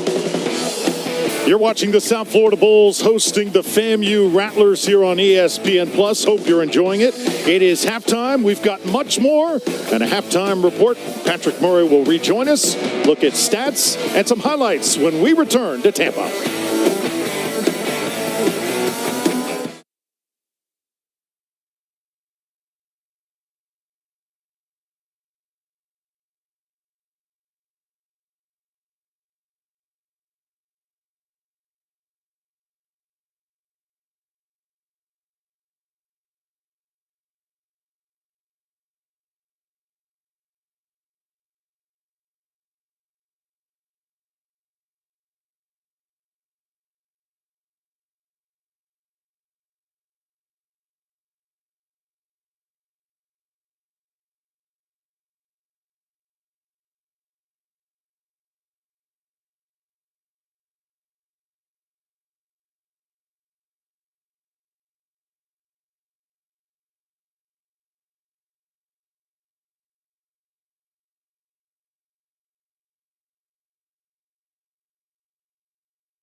Turnovers a huge story in this football game. Bulls have forced 4 of them from FAMU. 2 fumbles, 2 picks, just an overthrow there from Musa. And then he's got to throw this ball away instead of throwing it into a crowd. The South Florida defense has been opportunistic all night long, forcing a fumble to take points off the board for FAMU at the end of the half there. But Florida A&M's only down by 10 despite the 4 turnovers. I think you would take that if you told Willie Simmons that before the game. Yeah, I think the defense took it personal last week that they did not have a sack. They did not force a turnover. They told us that earlier this week, and they're making up for it here tonight. Oh, yeah, the South Florida defense has been all over the place. All kinds of pressure in the face of Musa, plus the 4 turnovers has been huge. Drew Felios here at Raymond James Stadium alongside Patrick Murray. Hope you're enjoying it with us here tonight. Let's take a look at some halftime stats as we get you ready for half number 2. What numbers really stand out to you, Patrick? Oh, Florida A&M's passed the ball better than we thought they would, 192 through the air. Pretty even on the yardage. The turnovers has been key, 4 for A&M, but only 3 off of the turnovers for South Florida. Could be a much bigger lead. Byron Brown has missed a couple of open receivers, left some points out there. Yeah, I think just as important as the turnovers they force, the turnovers they haven't committed if you're South Florida. Byron Brown has been smart. He's been efficient when they've needed him. Yeah, the Bulls have done a nice job of taking care of the football. Brown's been at his best when he can improvise, get out of the pocket, roll around, scramble a little bit. His numbers look good, 13 and 21, 116 and 2 scores. Moose has been able to put up some yardage, but he's got to take care of the football. Those 2 interceptions have hurt them.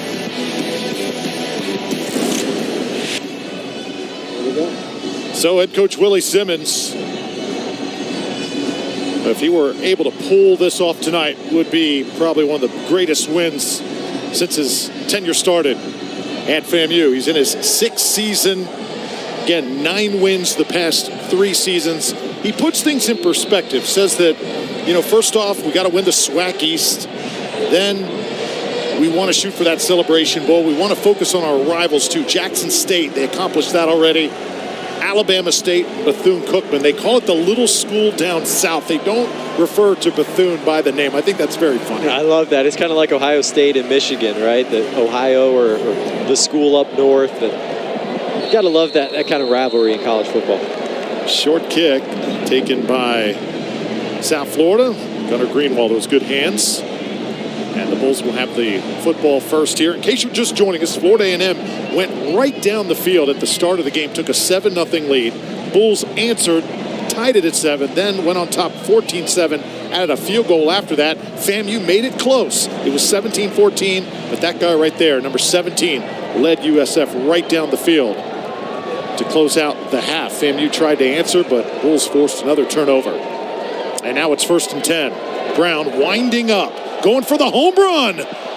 Oh, that speed at receiver that USF has with 9 Simmons. They're just waiting for that to really bust out. Overshot him a little bit. They've got to get that connection going on the deep ball. Simmons stacked his defender, had him beat, but Brown just overshot him a little bit too much. 116 pass yards tonight. Only 14 rushing yards. Remember, he had 160 last week, so way under that total.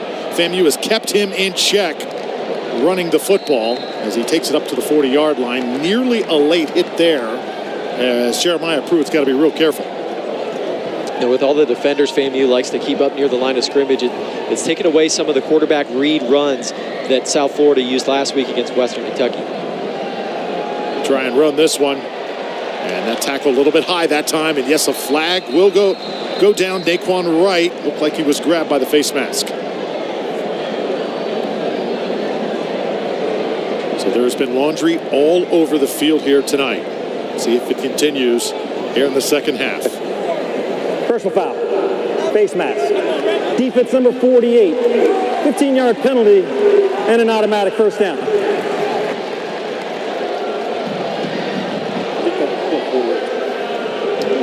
I think they called out the wrong number. Yeah, they're going to say it was on 58. Yeah, that's Anthony Dunn Jr. Yep. Yeah, he is an absolute terror, is Anthony Dunn. 6'4", 250 pounds. Just crazy talent on the Rattlers side. 1st and 10 now. Brown again living through the air here to start this third quarter, and more laundry on the field. Winsome Frazier in coverage. I think they're going to get him for pass interference. Pass interference. Defense, number 15. 15-yard penalty, automatic first down. He was on him real tight. I think he grabbed him with the left hand on the back. Winsome Frazier, redshirt sophomore out of Miami. Lots of South Florida talent on the field tonight. And now from the 31, it's a first down for the Bulls. South Florida trying to really take control of this game. Brown stepping up again, holds onto it too long, and that Rattler defense going to cave in that pocket. Well, South Florida initially did a good job of picking up the blitz there. Byram had a pocket to step up into, but then he just held onto the ball too long. They pick up the blitz, and then Cheney does a good job of continuing to fight. Alan Smith coming from behind. 2nd 11. Just toss it out here to Yusuf Terry. It's been a little quiet tonight. He'll take it to the 27-yard line, and the Bulls will continue to work quick here on 3rd down. Terry didn't play at all last week, dealing with an injury. They're happy to have him back tonight, the Baylor transfer. Again, 4 wideouts. Brown looks one way, and the Rattlers coming right up the gut. Big number 28. He has been really active tonight. Johnny Chaney Jr. Chaney coming on the blitz. South Florida tried to fake the screen and get something going down the field. It wasn't there. The Rattlers were all over it, and you see 28 on the left side. Chaney coming right through the guard to make the sack. So Chaney's biggest play of the game, and South Florida will live to see another day here. They'll punt it away. They went for it several times on 4th down in that first half, but this obviously punting situation. So Andrew Stokes standing at midfield. It looks like you're going to have a delay of game. Delay game. Offense. 5-yard penalty. It's 4th down. Sometimes that's not a bad thing. You want to give your punter a little bit more room here to try and pin him back. I think that's what South Florida's doing there. You're at the 35, kind of tight to try and fit that punt in before the goal line. So give your punter those extra 5 yards. Andrew Stokes, the Australian, spent 7 years playing Australian football. Had never played an American football game before coming on campus here to South Florida. That ball is going to be caught inside the 10-yard line. And the Rattlers will take over when we come back. 10-point game here in Tampa.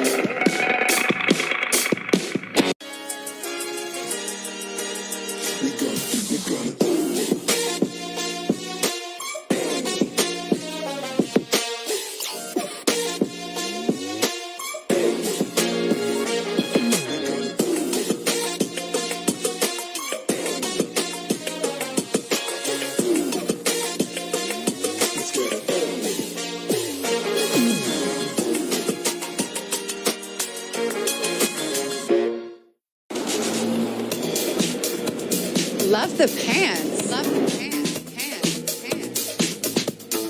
Oh, compliments are tough, but you just gotta own it. Thanks. It's Old Navy. Iconic. How'd you spend the off season? The off season? Little Caesars taste so good. It tastes even better with my best friends. 3 best friends eating pizza all the time, having fun. Pizza pounds for life. The off season? Just hit the weights. Get free delivery from Little Caesars for a limited time only. Pizza.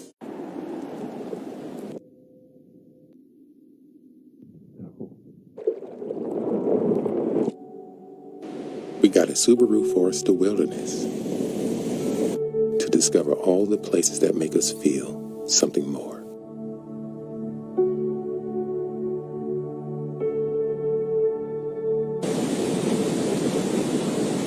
Subaru is the National Park Foundation's largest corporate donor, helping expand access for all. When you get your next big idea, say sparkly ketchup, Grammarly's tone suggestions can help pitch it with confidence to get your team on board. Did you see her email? Already calling vendors. Oh no, a project hiccup. We need a squeezy bottle. Good idea. With a more diplomatic approach, your request will get a better response. Problem solved. Grammarly can make all the difference in your professional success. Download at Grammarly.com today. For over 115 years, parents have turned to Boar's Head to craft exceptional lunches. With the flavors your kids love and the uncompromising quality you expect. At Boar's Head, we put extra care into everything we make, cutting crusts, not corners. Because your little ones always deserve the best. Ring the bell. The deli is open. Boar's Head. Compromise elsewhere. 24-14, South Florida leads FAMU as we continue on here in the third quarter. Drew Felios along with Patrick Murray. Special segment we're bringing to you every week this year called Taste of the American. We are eating up here in the press box. And what do we have here, Patrick, to start us off? This is the burnt end mac and cheese. Got a little crispy onions on top, some Cheeto dust as well. Looking pretty good. How's that thing taste? Looks amazing. So there's a lot in here to try and get all of it in one bite. I'm going to move my mic out of the way. Also got to remember we have a football game going on here as well. FAMU goes to the running attack, and it's Jaquez Yant for short yardage. Well, I'm going to look at the really Cuban good sandwich. You can't come to Tampa, especially if you're one of these out-of-town teams. You can't come to Tampa and leave without trying an authentic Cuban sandwich. You know, Ybor City is where these things are made best. I love the La Segunda Bakery here nearby. Go for it. Just awesome. I could eat these every single day. I don't know if I'm going to be able to put this burnt end mac and cheese down. We'll try something else. This is really good. Well, you got the burnt end mac and cheese. You've also got the burnt end sandwich as well. This thing is incredible. The fine cuisine here at Raymond James Stadium. It's great to watch a football game when you are enjoying some of the finest cuisine here at this stadium.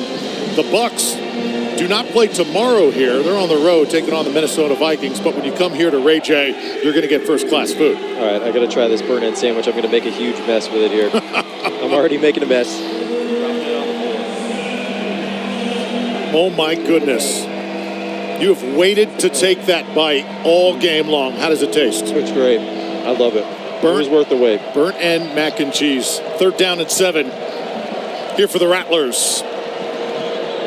Musa trying to step up into the pocket, and he is going to have a first down. Well done across the 20-yard line. And I'll tell you what, we're not done just yet. Whenever it's time for dessert, you've also got the Bucks Sundae. It is called Look at This Thing. That is huge. This thing is incredible. Ice cream, strawberry sauce, a cupcake, and a donut right there with whipped cream as well. I mean, I'm supposed to eat this. If I do, I'm afraid I'm not going to make it through this broadcast. Yeah, we might have to take you to the hospital or something. How do you attack that thing? Man, oh man, where do I start? How about right there with the cupcake? Oh, wow. This thing is special. Ice cream in there as well. It's a very hot night, but this thing is keeping it together. FAMU, by the way, calls a timeout, but needed a little food break. This game has been going at 100 miles an hour since the start, so, you know, you got to hit the food. You got to have a little snack in there. Got to replenish the system so we can get through this game. It's been a fun one so far. I'm going to go for one more bite of the burnt end sandwich here. And there goes my diet, too. I've been trying really hard to stay on the treadmill, you know, cut the calories, but our producer, Brian Duvall, not helping our cause at all. Might have to get an extra workout in tomorrow. I think so. But it's good. You got nothing to worry about. I still got some sit-ups to do. Hundreds of them tomorrow. The gym will be calling my name. FAMU. Now 1st down and 10 from the 20. Now I got to find a napkin. So a great play by Musa, keeping the Rattlers offense on the field. FAMU goes to the ground game. And again, this guy's been a load all night. Jaquez Yant takes it for about 1. The Bulls defense stops him right there. He's so tough to take down. That does a lot of work there to just get the 1 yard. And the South Florida defense doing a good job of swarming to the football. When you need a yard or two, you know this guy is going to get the football in his hands. Florida A&M still within striking range here. Big win last week over Jackson State. Trying to improve to 2-0 on the year and beat the Bulls for the first time in program history. See in motion there is Shareed. Musa looks his way. Pump fakes. Now comes back near side. Pressure coming. He's got to get rid of it. And again, just held onto it a little bit too long as, man, players are flying all across the field. Just nothing there for Musa to go to. South Florida did a great job of taking everything away. He wanted to go to Shareed on the wheel route. down the sideline. Jason Vaughn did a great job of dropping back, taking that away. Musa extended the play, but South Florida stayed in coverage throughout that play. Did a great job of giving him nowhere to go with the football. 2 of 4 on third downs. So a big play here for FAMU. Can have 3rd and long. Remember, Bulls have forced 4 turnovers tonight. FAMU cannot afford to turn it over again. Musa gets out of trouble. He's got his man open, middle of the field. A great move made right there. That's Oxendine. Darian Oxendine out at midfield. Now, Musa is looking much more composed against the blitz in this second half. Watch from the left side of the screen. The blitz is going to come in, force him out of the pocket. He finds a way to step up, keeps the eyes down the field. Wide open receiver. Great move there from Oxendine and a big gain.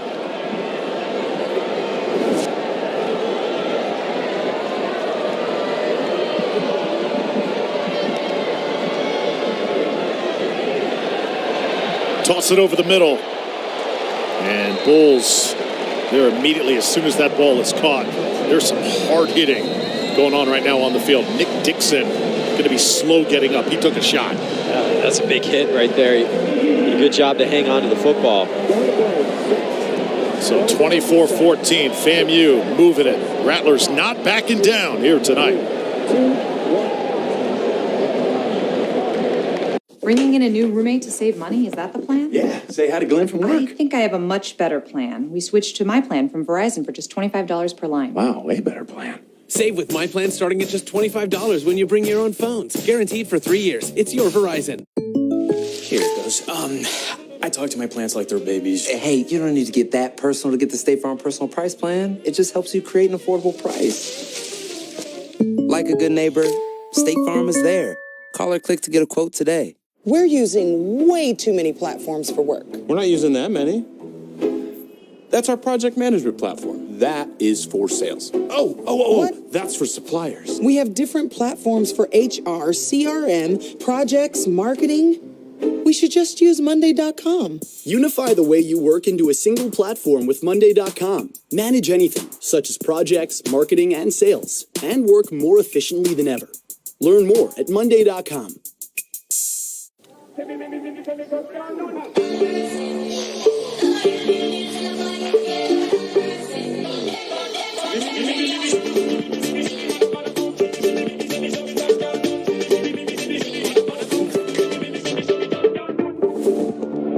And let yourself be here.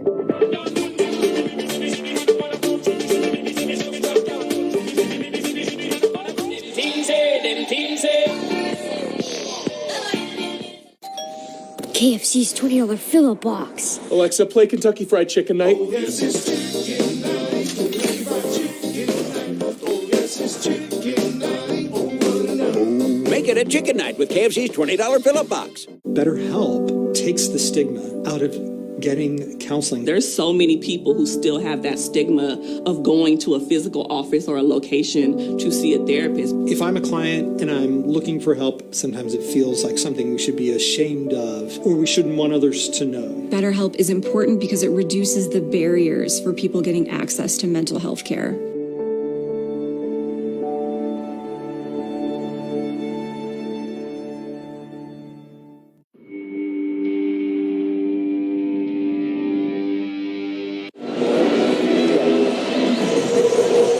Point game.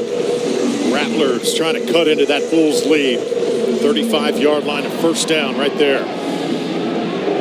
Moose has done a really nice job on this drive with his poise in the pocket, being able to slide around in the pocket. He picked up a first down with his legs. He's also been able to move around, keep the eyes down the field, get a couple big gains in the passing game.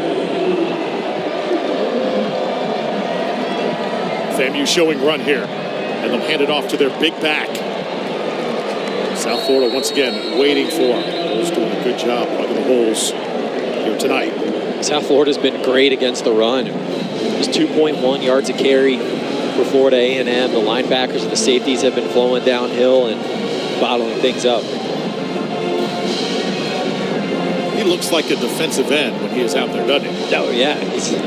He's got the size of a defensive end at 235, 240 pounds. Still has the speed of a running back. Gain of 1, 2nd and 9. Jeremy Musa, 6'3", 225-pound quarterback, back to throw. Surveying the field. Tell you, he's got a live arm, and this should be good enough for the first. Had to get to the 25. Well, Yance did a good job that time using his size to pick up the blitz. Look at one and White on the right side, picking up that blitz, giving Musa that extra second to find an open receiver and move the sticks. And it's Shareed, the Texas State transfer, coming out of the Sun Belt. Really the replacement for Xavier Smith, superstar last year for FAMU. Good-looking player.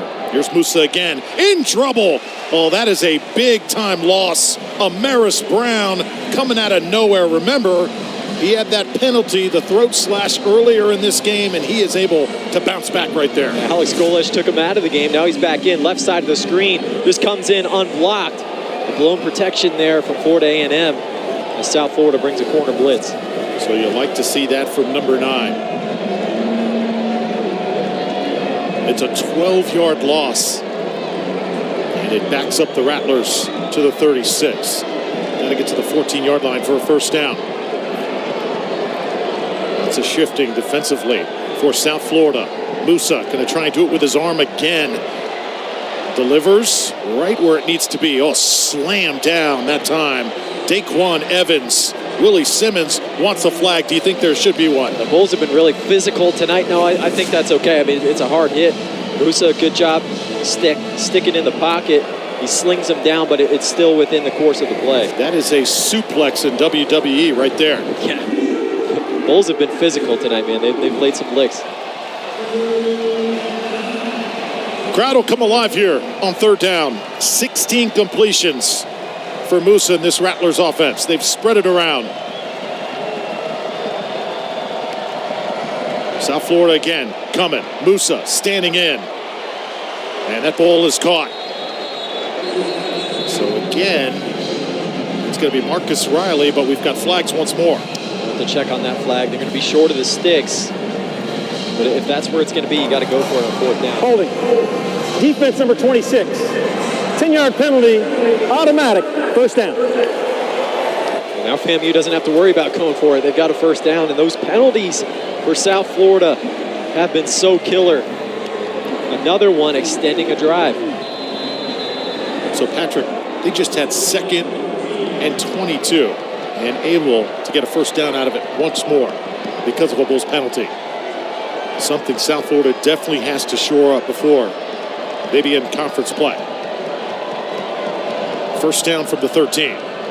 Handed off once more. That running game trying to come alive here is going down.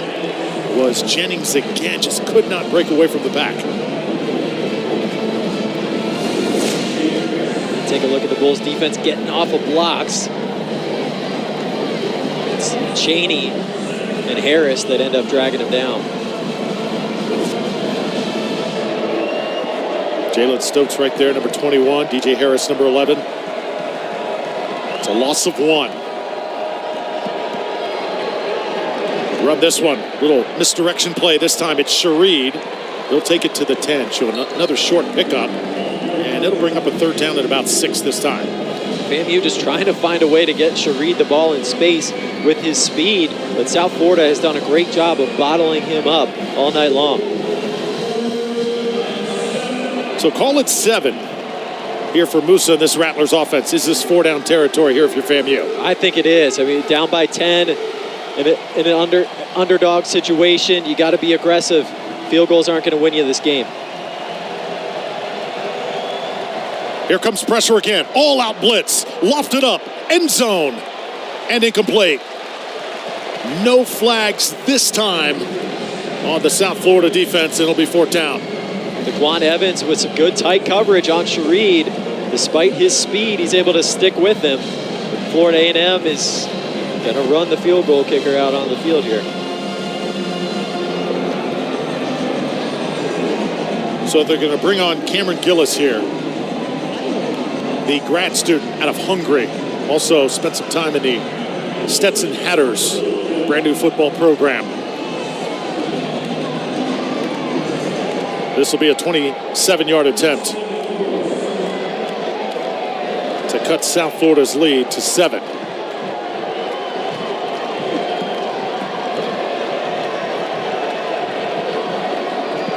And Gillis's kick is up, and it is through. So Florida A&M manages to get something. They hold the ball for a long time. It's 24-17. We got a ball game here in Tampa.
FAMU quarterback Jeremy Musa, that last drive really showed some guts, didn't he? He was so composed against the pressure, stepping up, keeping the eyes down the field, finding an open receiver for a big gain, standing in the pocket with defenders in his face and delivered an accurate throw. Again, staying in the pocket with the poise. Musa has really improved as this game has gone on in dealing with the pressure, getting the ball out quickly, and staying composed in the pocket. Yeah, really struggled midway through the first quarter to midway through the second quarter.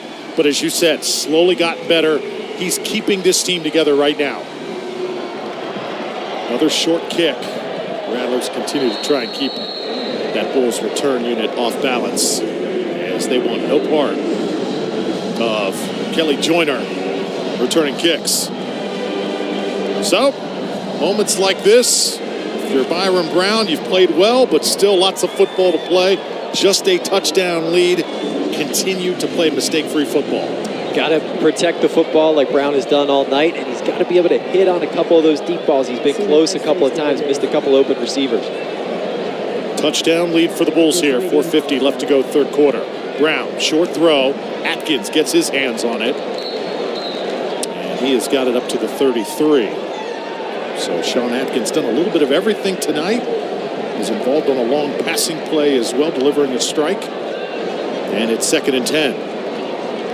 Keep it on the ground now. The Bulls running backs have done their job tonight. And this will be taken up to the 39-yard line, about 4 yards shy of a first. A rush for almost 400 yards last week. Not quite to that level tonight, but still getting it done. That's Michael Dukes again. Standing in is Brown. Goes to that quick slant. That is knocked away, and that is a good play.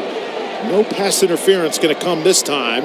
as on the coverage was Morgan, and now another decision for USF, and they have got to send the punting team on again. A good timing by Eric Smith there to get in, break that up without pass interference. And on this end of the field, deep, you're not deep in your own territory, but you're in your own territory, and just a one-score game, you got to punt it away. Eric Smith involved that time. Andrew Stokes on the field to punt it away for the Bulls.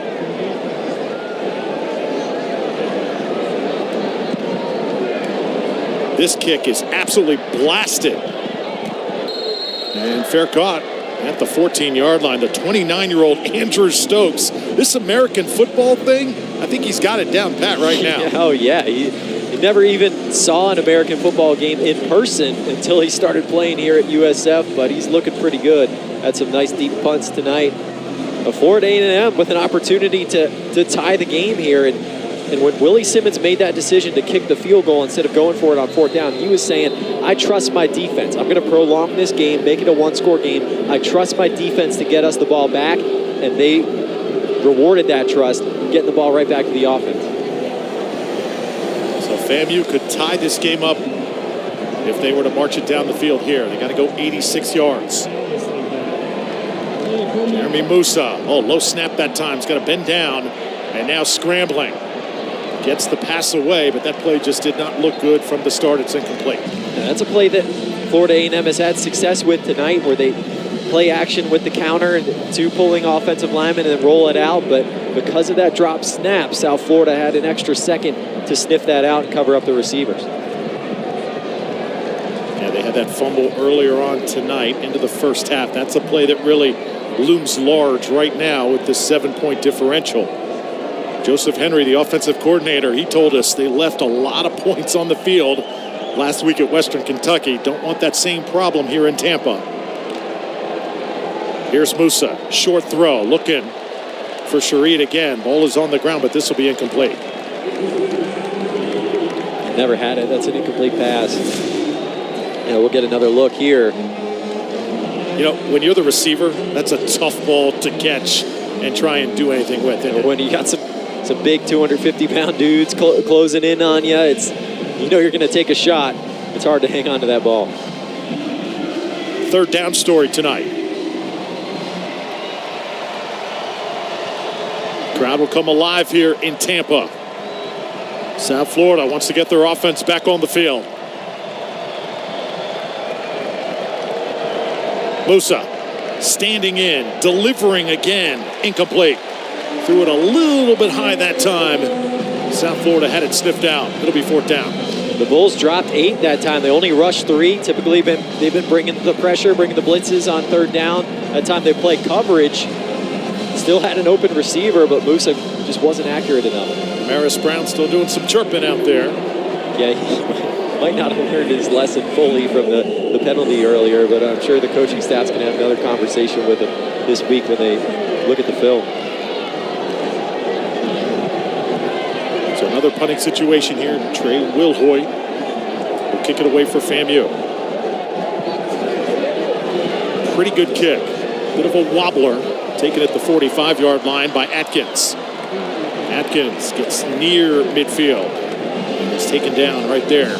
Tevin Griffey on special teams. The Dr. Phillips High School product with the tackle. Out of Orlando, good punt coverage there. Get down there quickly and not giving any room for Atkins. And Wilhoit's a good punter, too. He's pinned a couple inside the 20. Had a good game last week against Jackson State. Couple good punters in this game.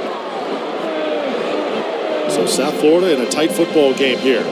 Remember, FAMU has won the last 10 games that they have suited up for. South Florida's lost their last 11, so this by no means a cupcake game for the Bulls. 1st and 10. Byron Brown fakes it, stands in there, and delivers incomplete. Michael Dukes, his intended target, got caught up, and Brown took a shot that time. A little pressure. Gentle Hunt getting in there from his defensive tackle spot. Florida A&M did a good job in the back end, too. They didn't let that motion rattle them, communicated well in passing off the receivers. Gonna run it. Not much there. FAMU's defense really digging in. we started this game, Patrick, it felt like we could be at a 48-45 shootout. One of those games, but both teams have done a good job adjusting, and it's sort of a dogfight right now. The defenses have stepped up the pressure, and the penalties have slowed things down as well.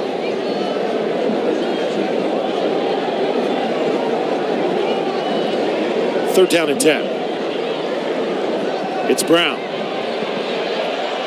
He'll take it himself this time. Far side.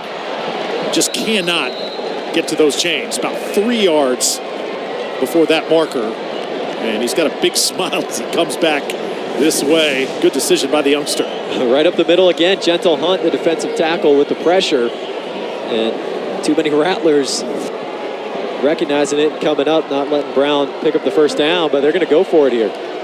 So here's Byron Brown on 4th down and 4. Big situation here for these Bulls. Brown started as a 4th stringer when he came to campus at USF. Here he is leading the charge tonight. And they draw the FAMU defense offside. Kendall Bowler at the top of the screen. Jumped too early.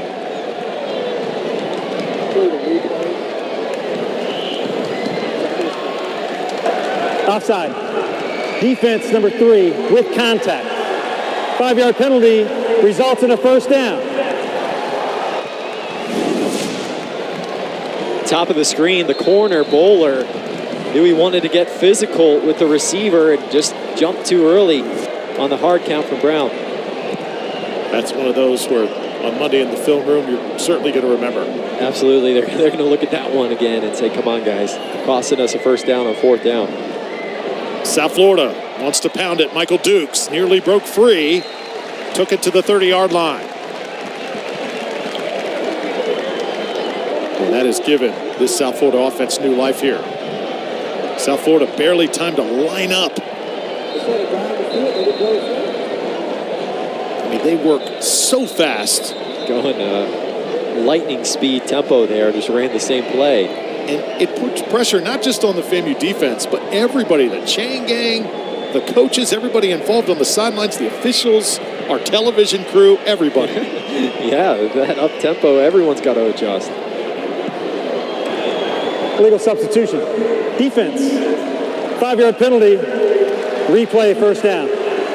There you see right there too. Substitutions, definitely a challenge whenever they're running this fast. You can't sub in that situation. You have to wait until South Florida subs. And that's why Alex Golesh loves going with this tempo. It can make the defense unsound in a number of different ways. Even simple as trying to substitute somebody or trying to get lined up properly.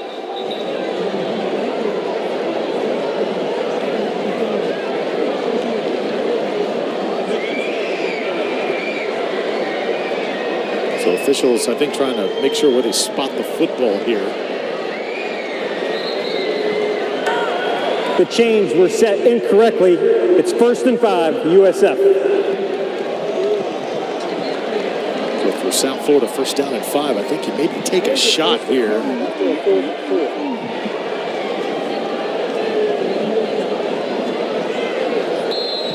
Nonetheless, officials say 1st down and 5 as they got to get it to the 19-yard line. Perhaps USF takes a shot at the end zone here in this situation. One-on-one matchup with Naeem Simmons at the bottom of the screen. Off coverage, though.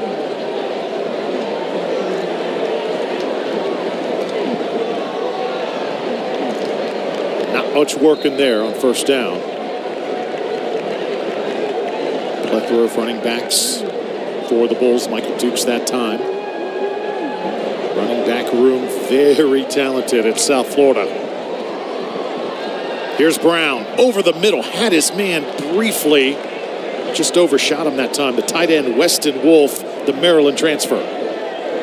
Pretty good coverage there. I mean, he had a window just for a moment.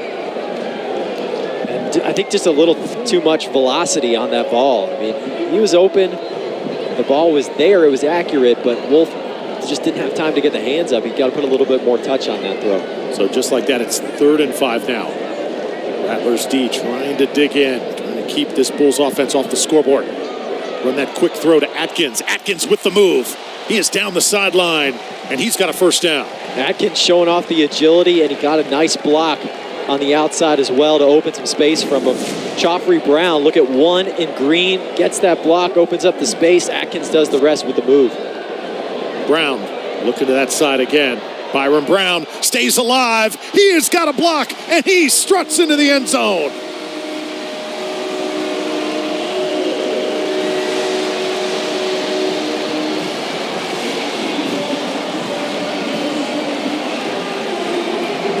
Byron Brown, so dangerous with the legs in the open field, the shiftiness, the agility. Watch the move here. He's got a scramble, nobody open, dancing around, making a couple guys miss, get some help from Sean Atkins on the edge, and another rushing touchdown for Brown. I love what this kid brings to the table. Byron Brown scores for South Florida. John Cannon, his extra point up and good. He looked like Vince Young back in the day playing against USC. Ability, or maybe Quentin Flowers, if you're a South Florida fan, dancing around, strong enough to shake off Gentle Hunt. Atkins gets in the way, and you see the excitement that Brown can bring to this offense, the potential of what he can do. If he can hit on a couple of more of those deep balls, be a little bit more accurate, he can be a fantastic quarterback for the Bulls. 2 rush touchdowns tonight for Byron Brown. I'll tell you what, you mentioned Quentin Flowers. With all due respect, I don't think Quentin Flowers could do that. Stop on a dime like that, stay alive, keep a play going, and work like that in tight spaces. Yeah, Brown's got a chance to be one of the best in South Florida history at QB if he continues to develop. And coaching staff loves him. Alex Golish has said that he likes his quarterback room, that he thinks he has some guys with a similar skill set to Hendon Hooker. And you see 9 different starting QBs since Quentin Flowers left. They had a couple of really good seasons, 11-2, 10-2 in 2016, 2017 under Quentin Flowers. And since then, quarterback has been an issue for South Florida. But Byron Brown looks like he can be the guy to bring the Bulls back to relevance. I remember this team thought Gary Bohannon was going to be the guy last year, the former Baylor quarterback. Had the shoulder injury to end his season last year. Going into camp, they thought he may be the guy. But right now, it is Brown's job to lose. Bohannon's still dealing with that shoulder injury, but the coaching staff really likes Brown and what he brings, the accuracy that he's shown in practice, the way he can operate the offense with the tempo, get them into the right situations, get them moving, and the athletic ability that we just saw on that touchdown run. Big Zach Perkins gets up off the ground. South Florida fans give him a round of applause. An 8-play drive completed, 53 yards. Coach Golish and the Bulls keeping it together here. They have played quality football tonight. I'll tell you what, it's really a testament to the fact that they have not been able to deliver the knockout blow to FAMU just yet, because it just shows what a good team the Rattlers are. They've turned it over 4 times, and yet they're still not out of this football game. The Rattlers are so tough defensively. They've been doing a good job getting some pressure on Brown. Been good in coverage at times. Just haven't been able to force any turnovers to create some extra momentum.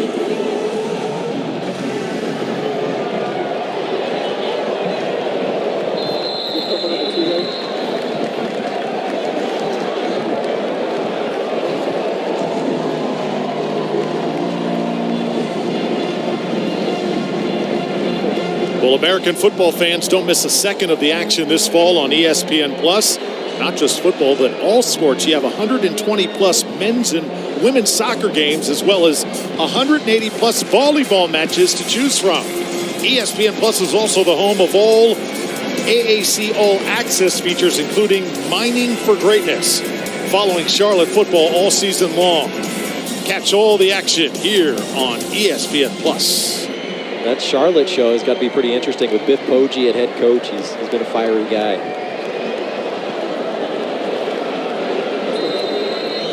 The hat comes off the ball carrier. Actually, it's a USF player. He's got to get that hat replaced. Rashad Cheney, the former Minnesota Gopher. We've seen a few helmets come off tonight. Been some physical football. Cheney originally out of Georgia. Ankle injury last year. Hopes that is back to 100% here in 2023. And that brings us to the end of the third quarter. Hands go up in the air with the four fingers for the Bulls. Is this the first win of the Alex Golesh era? South Florida thinks so.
Start of the fourth quarter here on a college football Saturday night in Tampa. USF Sun Dolls entertaining the home fans as the Bulls closing in on what would be the first win in the Alex Golesh era. 2-touchdown lead for the Bulls. Jeremy Musa and the Rattlers offense back on the field. Second down and 12. FAMU has shown tremendous resilience here tonight. Terrell Jennings tries to elude a tackle. Great effort that time. Keeps it alive, taken down at the 22. It was Michael Williams, a defensive end, that stepped up, made the initial hit, got in the hole, prevented Jennings from getting upfield, and then his teammates came and helped him out, cleaning it up. Jennings, another grad student, trying to make the most of his fifth year in college football. Lost a yard. It's 3rd and 13.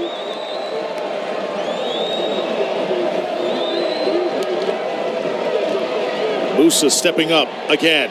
So much pressure coming from every different direction. Just no chance that time.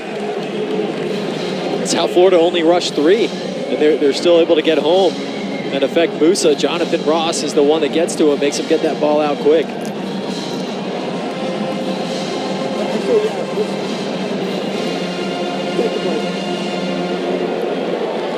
So 4th down situation here for FAMU. They will punt it away. Bulls with a good start here to this 4th quarter.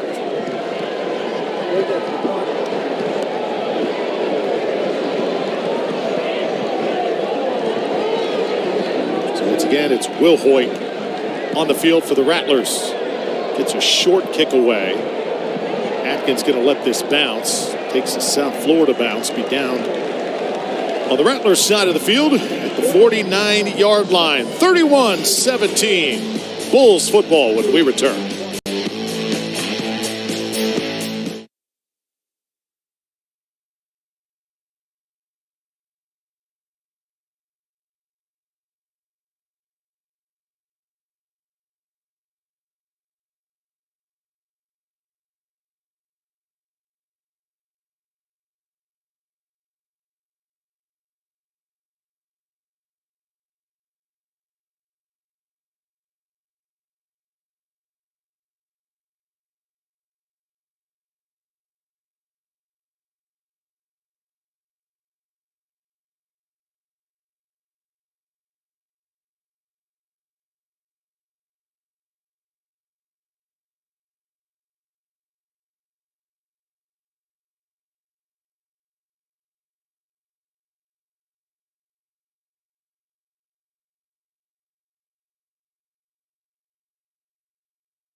A look at our game trends here tonight. Total yards, South Florida with the edge. Also the turnover story. FAMU has really struggled in that category, and altogether 23 total penalties. So many penalties tonight, but the turnovers have been the big difference in the game. 4 of them for the Rattlers, including a fumble inside the USF 10-yard line that could have led to more points. So South Florida football, 48-yard line, as they now move left to right. Brown firing towards the far sideline and threw it just short and complete. That's the freshman, Tyree Kelly. He just slipped and fell down, or else he probably could have made that catch. If you're South Florida here, 14-point lead, what do you want to see here, Patrick? You want to attack and go put more points on the board and put this game away. Still plenty of time to do that. This one's caught. Really physical play going on out there. Kelly Joyner able to make that catch. There's been some hard hits for both teams. Playing tough, playing physical. You like to see it. 3rd down now. FAMU trying to cave in that line, and Brown able to take off, slide down just as he gets across that 1st down marker. A good read there by Brown to pull it. But on those slides, it's where you start the slide, not where you go down or where you finish it. It might have been close. I don't know if he really got that 1st down. They do move the chains. 1st down, South Florida. Brown not going to get out of this, though. Rattlers, they keep on coming. Here we are in the 4th quarter. Usually the numbers edge goes to the FBS team, and the Rattlers are standing right up to it. We've been talking about the South Florida defense pressuring FAMU actually has more sacks, and just several Rattlers getting in there, including Alan Smith, Anthony Dunn. Brown looking a little bit.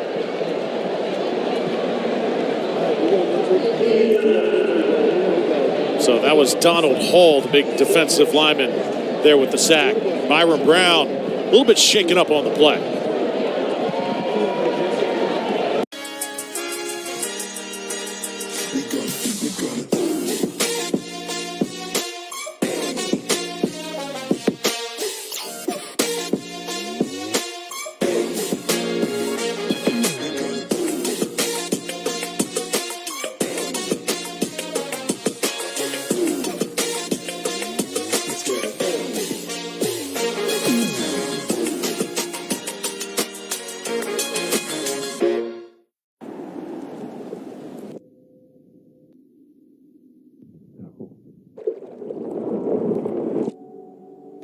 We got a Subaru Forester Wilderness to discover all the places that make us feel something more.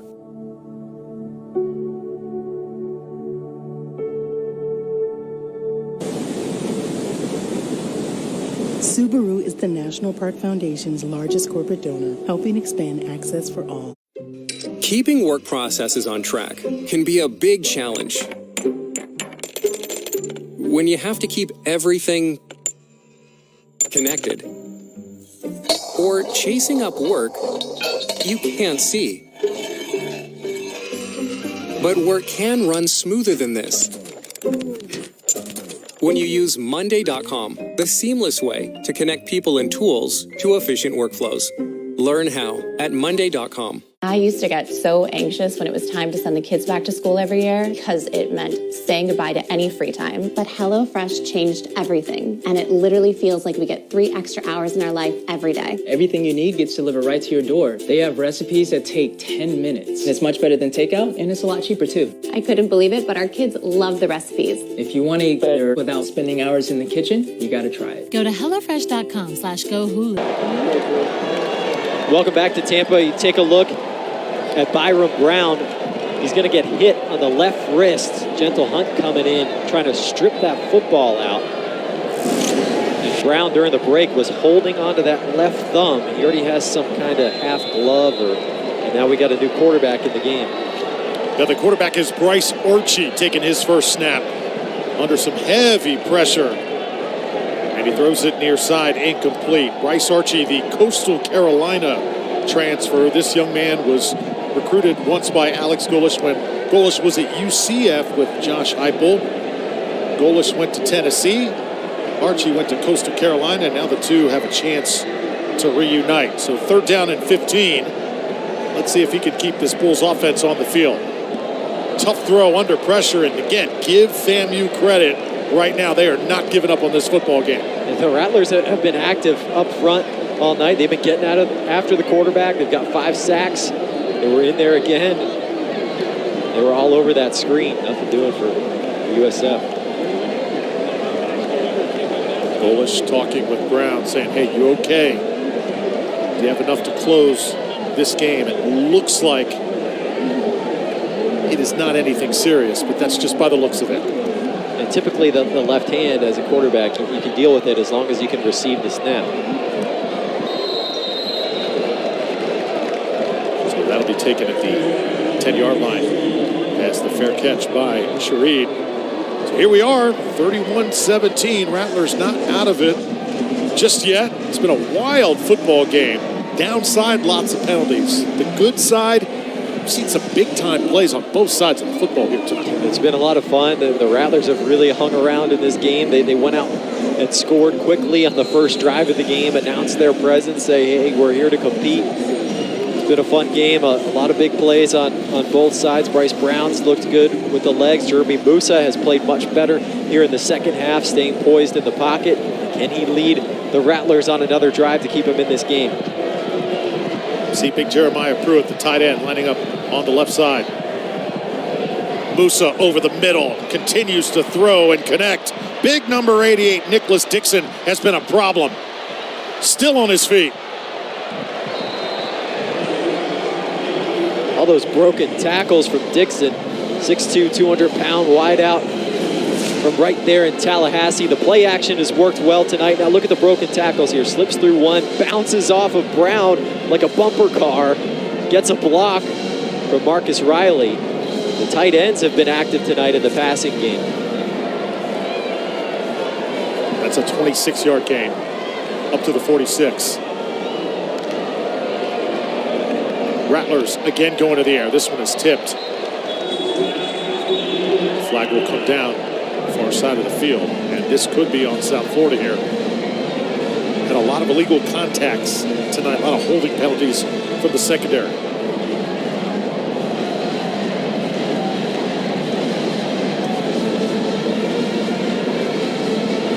Prior to the pass, holding, defense number 2, 10-yard penalty, automatic first down. There's another one. I think that's the third defensive holding tonight.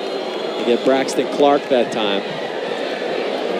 So Braxton Clark, the Nebraska transfer. Look at the penalties tonight, 14 of them. Clearly going to be the #1 initiative that South Florida's got to clear up before they begin conference play. 25 penalties in the first 2 games. Definitely got to get a hand on that. First down. Jeremy Musa still willing. This offense for FAMU lofts a pass. The tight spiral caught at the 20-yard line and out of bounds. Wow. Jamari Gassett, the junior from right here in Tampa Bay Tech high school graduate. Holding. Offense number 76. 10-yard penalty. Replay first down. Just as the Rattlers are celebrating, and you always like to see a local kid being from the area make a play like that, but it's coming back. Cameron Coben, the right tackle, top of the screen, 76. He's just got the arm bar around the chin of the defensive lineman there, Jaquez Williams, and they're going to get you for that one every time. How impressed with you? How impressed are you with Musa tonight? I've been impressed with the way he's improved as the game has gone on. He's stayed poised, hasn't been rattled, has been able to stand up against some pressure and make some really nice throws down the middle of the field. FAMU going to have to make up for that. Musa's got to scramble back for it. Picks it up off the ground and delivers. Oh, another hard hit. Chris Townsell, the safety, comes flying out of nowhere. And that could be a penalty here. Marcus Riley gets thrown down. There is a flag on the far side of the field here. That's well after the play. Probably an unnecessary roughness.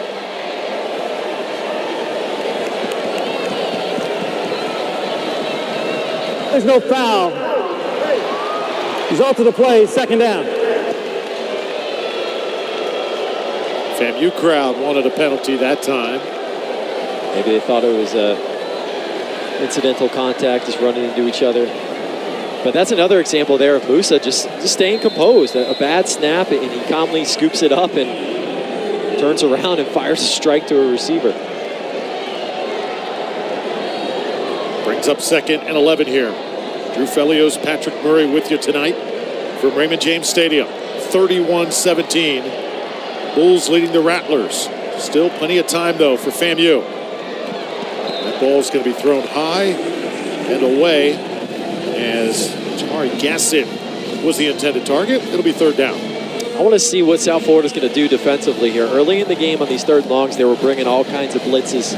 They were getting to Musa. Lately, they've been dropping 8 and only rushing 3. I'd stick with that strategy because the last time they rushed 3 and dropped 8, they still got to him.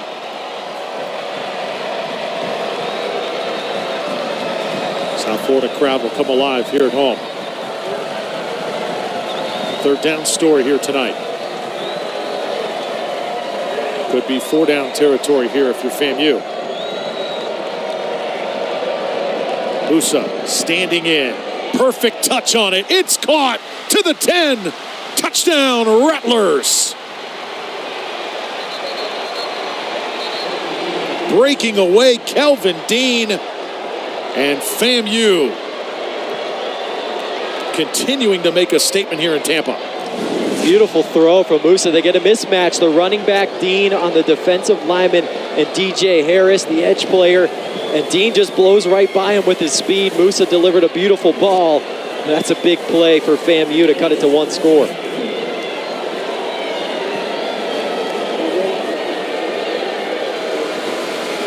Cameron Gillis on for the extra point. A 4-play drive completed by the Rattlers. Went nearly the length of the field. Delay game. Offense. 5-yard penalty.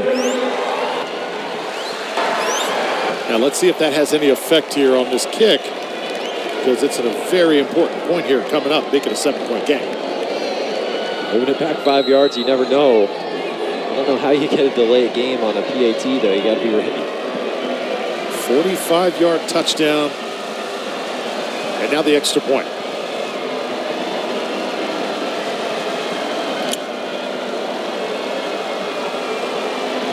So Gillis's extra point is right down the middle. 31-24. Celebration chain in effect for the Rattlers, making HBCU Nation really proud.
Just a touchdown game here in Tampa, 31-24, over 10 minutes to play.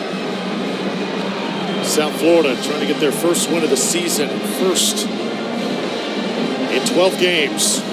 Florida A&M will send Michael Smith on the field to kick it off here. And if you're South Florida, Patrick, the big question is your quarterback will be back in the fold. Byron Brown was shaken up for South Florida. He was taken out of the game momentarily. Will we see him again? It looks like he's standing with the offense, getting ready to come on the field. That's going to be key because South Florida needs to get another touchdown here to try to put this game away. Take it from the 29 against the big tight end, Gunnar Greenwald on the spot. And he'll take it up to the 44-yard line. Greenwald's good job tonight in that role. And chain's going to stay on for a long time. Kelvin Dean Jr. off that wheel route, when a running back gets out like that in space, the result's usually good. Yeah, he was wide open, and they did a good job of creating that matchup with a 240-pound edge player in DJ Harris, and Dean's going to win that matchup more times than not. Musa made a nice throw, and now Brown's back in the game to try and extend this lead for South Florida. So a good sign for the Bulls. Starting quarterback back in. 1st and 10 from the 44. Brown, again, stutter steps, tries to get away from that defense, can't do it. Number 28, been flying around tonight, Johnny Chaney Jr., the junior out of Orlando. FAMU's playing some press coverage to try and take away those screens. They were trying to throw a screen to the outside that time. South Florida might have to go deeper down the field. Brown wants the home run. Got a man breaking free. And he is hit as that ball is delivered. That's going to be incomplete. That was Joffrey Brown. This is a guy that I think they need to find ways to get him the ball more. Number 1 in green. He could be a game breaker. Had an 84-yard touchdown catch last week at Western Kentucky. His brother Diami is playing in the NFL. This is good coverage, though. You got a safety coming over the top to help. And Brown just leaves that one out of bounds. So 3rd and long. Spinning out of it is Brown. Rattlers trying to stay contained in coverage. It's caught. Big play that time. Sean Atkins, the 3rd down savior for South Florida. Byron Brown, he's improvising again, and he's got such good chemistry with Sean Atkins. They work well together in that scramble drill. Atkins finding some open space, and Brown hits him. Here's Brown again. Rattlers not getting him, not letting him get away that time. Number 20 came up, Jordan Moore on the tackle. Moore coming in on a delayed blitz from his linebacker spot. Brown just couldn't escape that time. He's been so good tonight at extending the play. Couldn't do it that time.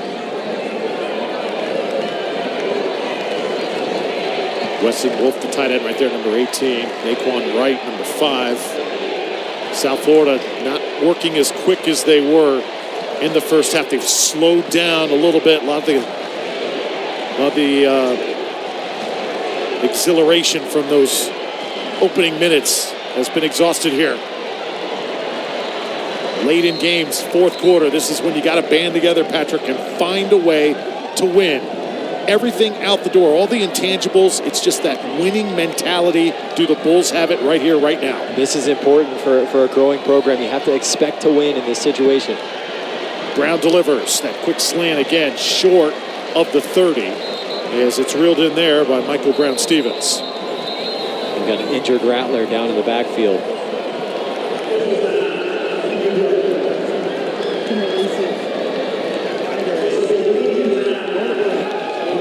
So once again, one of those big defensive linemen caught up in the crosshairs. It's 4th and 6 when we come back. The hexagon, the perfect building block for innovation. Using a patterned design and hybrid construction, Hexlad combines the performance of stainless steel cookware with the convenience of non-stick. And that all adds up to this. Welcome to the hybrid revolution. Welcome to Hexlad. I remember being on AAU trips, high school games. My mom would always say, you need to fuel the body and you need salt. I'm like, why do I need salt? Who's gonna do that? She literally would make me rip open a pack of salt, pour it in my hand, and I would lick my hand. Sure enough, I will always be the kid not cramping. I will always be the kid energized, ready to go. Fast forward 20 years and go from being salt out of my palm to drinking Element.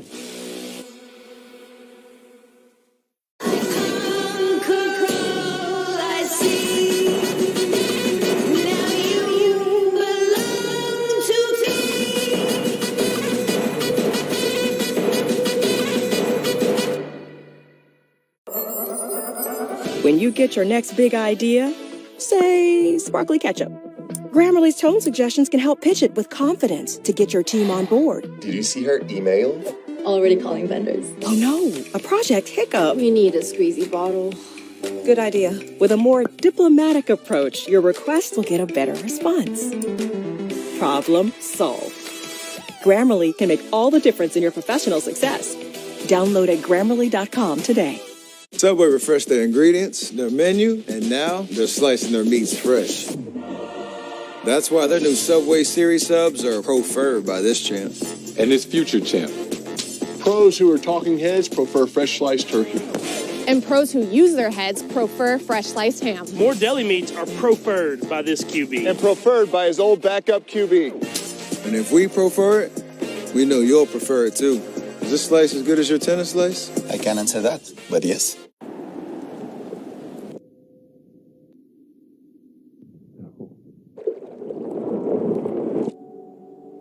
We got a Subaru Forester Wilderness to discover all the places that make us feel. Next week's American football slate starts Thursday on ESPN with a league matchup between Navy and Memphis, 7:30 Eastern Time. Then Friday night, UTSA battles Army, 7 o'clock on ESPN. Then next Saturday on ABC, it's USF hosting Alabama. Alabama ranked number 3 right now, but if this score holds up against Texas, they are down late in that football game, 34-24. Crimson Tide likely to come in here with a loss next week. Very interesting. So here we go, 4th and 6 for Brown and the Bulls. They go for the long pass near the end zone. Touchdown! Naeem Simmons breaking free.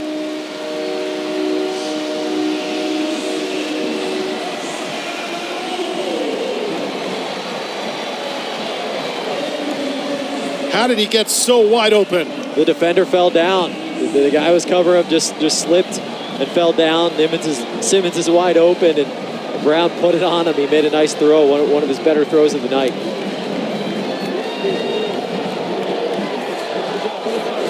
Byron Brown has been clutch tonight.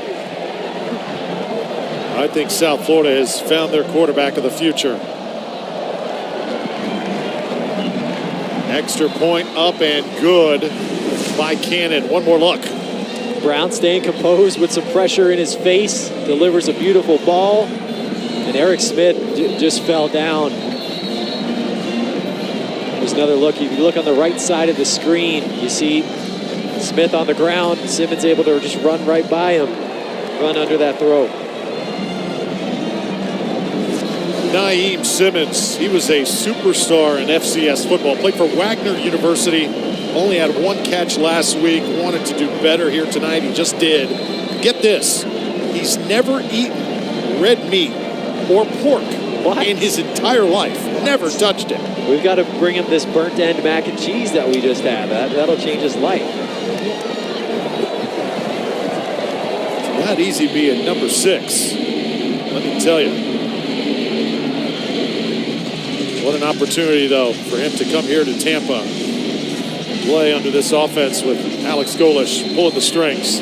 That's one of the cool things about the transfer portal is seeing guys that have been able to come up from D2 or the FCS level and get a chance at the FBS level. Tyrese Chambers was a guy that was really good in the FCS and played for FIU. Now he's at Maryland. Naeem Simmons getting a shot here with the Bulls.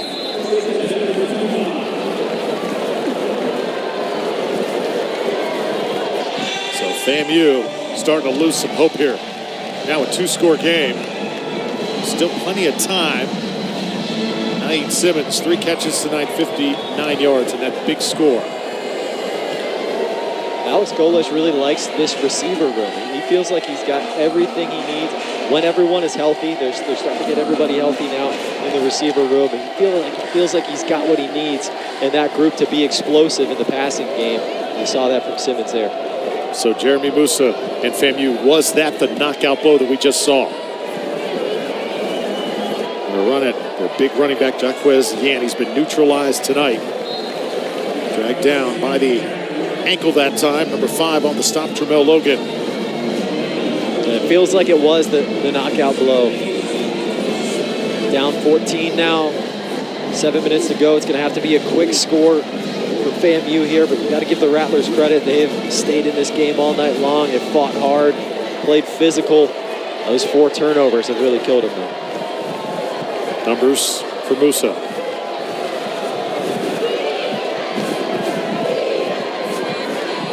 Jeremy Musa is caught over the middle. And that's 88 again. This guy's a really good player. Nicholas Dixon out of Tallahassee. Tremendous hands. Big, tall target as well. Dixon's a bit of a change-up for them. They've got the smaller speed guys in Riley and Shareed, and Dixon is the bigger possession receiver that can move the chains for you.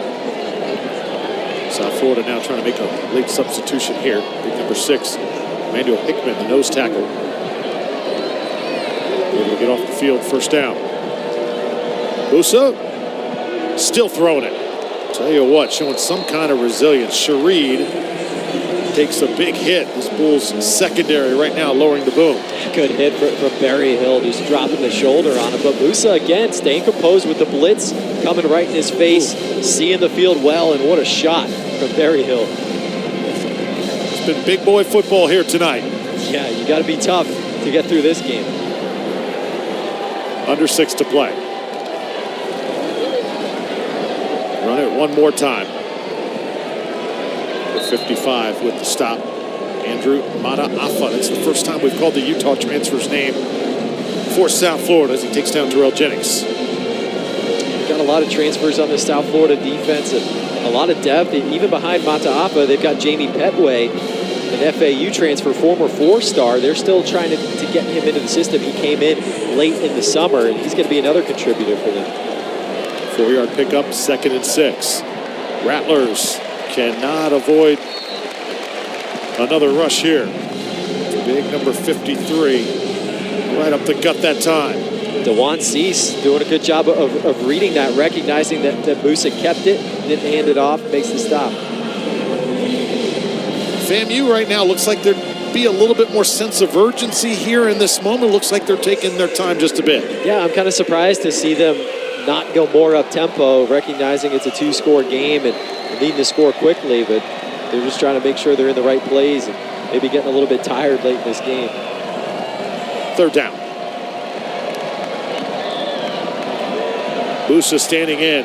Bulls coming. Just flips it up in the air.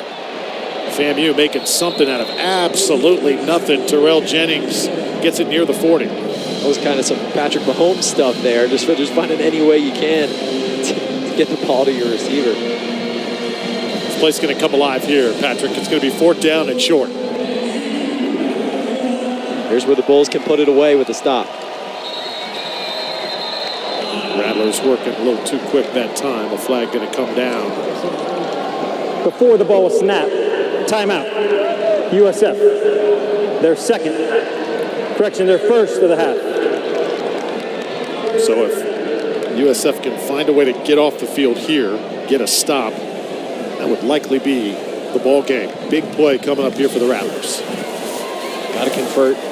FAMU's got to convert here to keep things alive. They've had such a hard time running the ball tonight. I think you got to go to the air, go play action, roll Musa out, give him a chance to flip it to a tight end in the flat, or run it if he's got some open field. Take a look at the upcoming schedule here for South Florida. Next week they'll focus on Alabama. Then you got Rice moving on the 23rd before heading to Navy and UAB, Trent Dilfer's squad. Yeah, it's an interesting conference this year with some of the new schools coming in. Florida Atlantic, could that end up being a rivalry for South Florida as you get into it for a few years? A couple of in-state schools making the trip to Memphis. That's going to be tough. And at UTSA, the Roadrunners are good this year and won the last 2 Conference USA championships, now moving into the American. A couple tough games on the schedule. Rice and Houston going to overtime. Deadlocked at 28. That's a battle right now. Here, a 2-touchdown game. Rattlers trying to get a 1st down. And it's going to be close. Looked like he may have gotten it with that 2nd effort. It was Terrell Jennings. It'll depend on the spot here. And it looks like a 1st down. Looks like they got a good job by Jennings to keep the pad level low and keep driving. It is indeed a 1st. Still a sliver of hope here if you're FAMU. Got a chance. With the pace that they're going, may end up needing an onside kick. if they can score a touchdown here.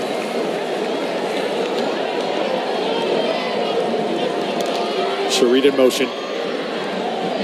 Try and get him the football. And Musa just under duress again. Throws it away.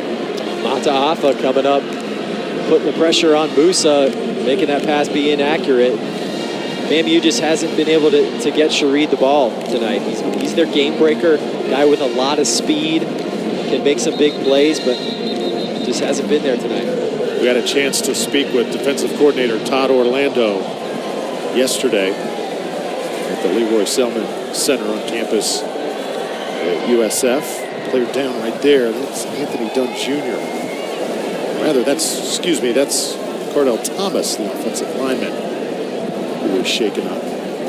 But back to my point, Bulls defensive coordinator Todd Orlando talked about the 6 new starters this year, talked about the physicality, and said, no doubt, you see the biggest improvement in your team from week 1 to week 2. Given what we saw last week for South Florida, what we've seen tonight, how much has the improvement been? Yeah, they've improved quite a bit and just being more disruptive, getting pressure on the quarterback and forcing the turnovers. I mean, 3 turnovers caused by the defense, 1 on special teams, and that's what Todd Orlando wants. He wants to be aggressive.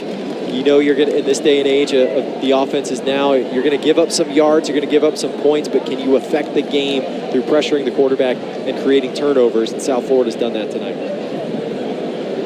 In a hot and humid night tonight in Tampa, cramps. Surprised we have not had more of them throughout the course of the night. That could be the case here. Cardell Thomas being looked at. He's a transfer from LSU, former 4-star, spent 4 years with the Bayou Bengals, coming down to FAMU to try and help them win a Celebration Bowl, and he's a key piece for the Rattlers, so you hope it's just a cramp. Yeah, you got your left guard who went to LSU. You've got your left tackle, Jalen Goss, who went to Florida State. You've got big time talent along that offensive line, and hopefully this young man's going to be okay.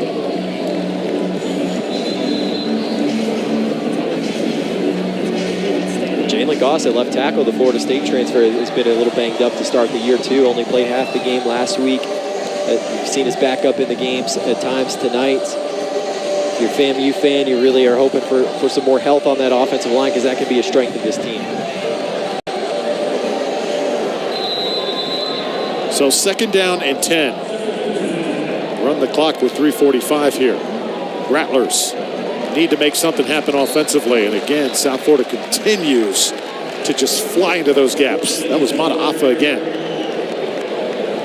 So much depth on the South Florida defense. They go 3 deep on the defensive line. They'll play 2 and 3 different guys at some different linebacker positions. Mataafa, the Utah transfer, going to be a big piece for him. He's very experienced, 38 games played in 5 years with the Utes.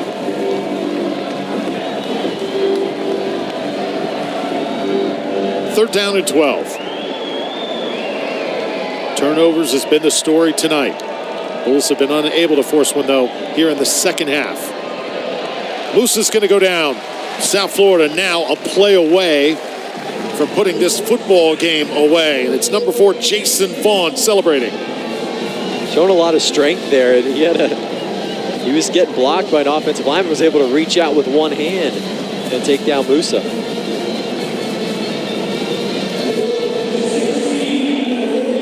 So the Rattlers' chance is going to come down to this, a 4th and 16. Got to convert this to keep this drive alive. If not, it's going to be Bulls football, and that's going to be your ball game. Musa standing in, delivering, intercepted. Logan Berryhill again. 2nd time tonight. It's the 5th turnover of the game. And for South Florida, it could be at just the right time to put this one away. That should do it. Berryhill with a nice play. And really no choice for Musa there but to just try and force that one in. At 4th and 16, you got to try and get it beyond the sticks. Tried to fit it into double coverage. Berryhill does a good job of reading the quarterback's eyes and stepping in front of that one, making his 2nd pick of the night.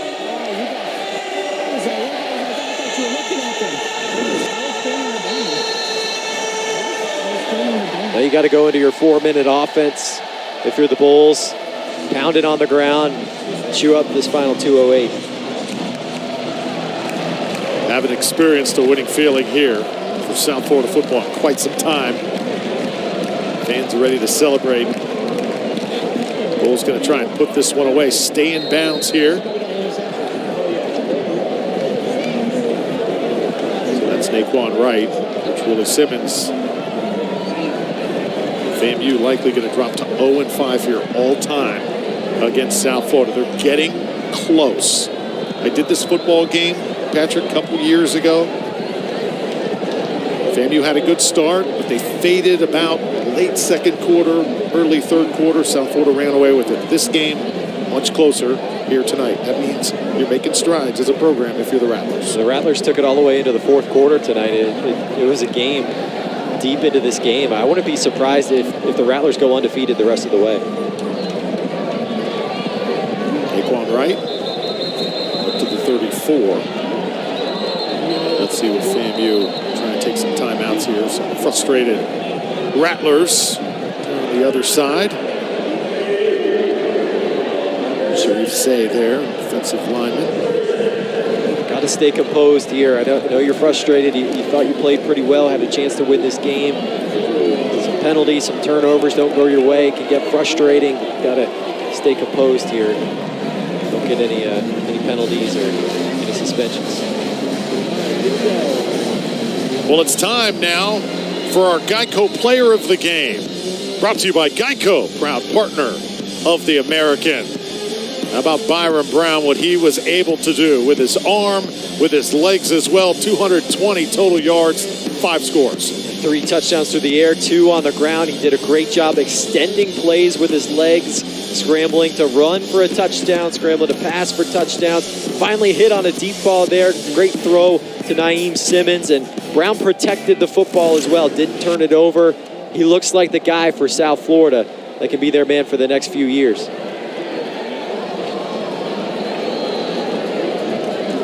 Naquan Wright going to be the ball carrier here. He'll go down shy of the 30-yard line. So 4th down coming up. Likely punting situation here for the Bulls. And FAMU, they'll stop the clock here with 1 minute 10 seconds. So a chance to get the ball back still with some time if you're the Rattlers. But it's going to be really, really tough. Even if you did score, to follow it up with another score as well. It's going to take a miracle. You got to get a quick score, get an onside kick, get another quick score. It's going to be tough, but A&M's going to keep fighting. FAMU's going to give it a shot.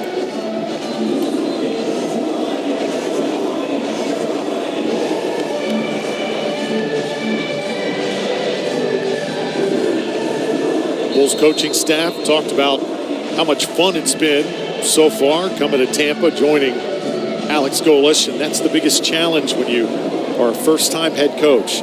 Can you find your guys to follow you to that stop? Coach Golish able to assemble a great staff here. Joel Gordon, the offensive coordinator, really dialed in here tonight, did a great job calling plays. And that was a big thing for Golish in coming to South Florida. One of the biggest things he wanted from the administration was, I got to have the salary pool for my staff. And they increased the salary pool by $1 million for him to bring in the staff he wanted. Check some scores from around the American here tonight. That Ole Miss Tulane game, that was close for quite a while. Texas State comes up short. UTSA, that's a final 20-13. Texas State had that big win in week 1. How about Navy over Wagner? Marshall over East Carolina. Washington, a big win over Tulsa. SMU, toe-to-toe with Oklahoma. And Georgia Southern, 2-touchdown win over UAB. I was expecting that SMU-Oklahoma game to have a lot more points, just 28-11. I think SMU is going to be a top contender in the American this year. They're talented enough to win the conference. Shareed in motion one more time. Musa will take a sack. South Florida not going to let him out of their grasp. Going to put the cherry on the sundae of this, their first win in 2023. Jonathan Ross flying in that time. 4th sack of the night for South Florida. Didn't have any last week. Played against a really good offense, really good quarterback in Austin Reed who gets the ball out quickly. They pressured in some. They've gotten a lot more pressure tonight on Jeremy Musa and those 4 sacks. 5-yard loss. Clock now at 20 seconds.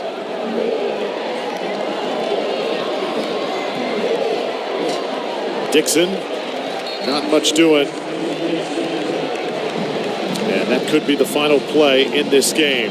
Clock will continue to run, and that will do it. So the South Florida Bulls get a really stiff challenge from Florida A&M, but just outplay and outlast the Rattlers. And the final score, 38-24. Alex Golish, his first win as the head of Bulls Nation. Byron Brown did a great job making some plays tonight at quarterback for South Florida. The defense was putting Jeremy Musa under duress all night long, forcing 4 turnovers, forced another one on special teams. Alex Golish getting that first win as a head coach. I'm sure there will be many more for him as he starts to build this program in South Florida.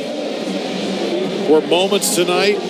South Florida in the second quarter hampered a bit by penalties. The third quarter, again, they were backed up. Chance to respond. Byron Brown came up big. There were moments in this game they could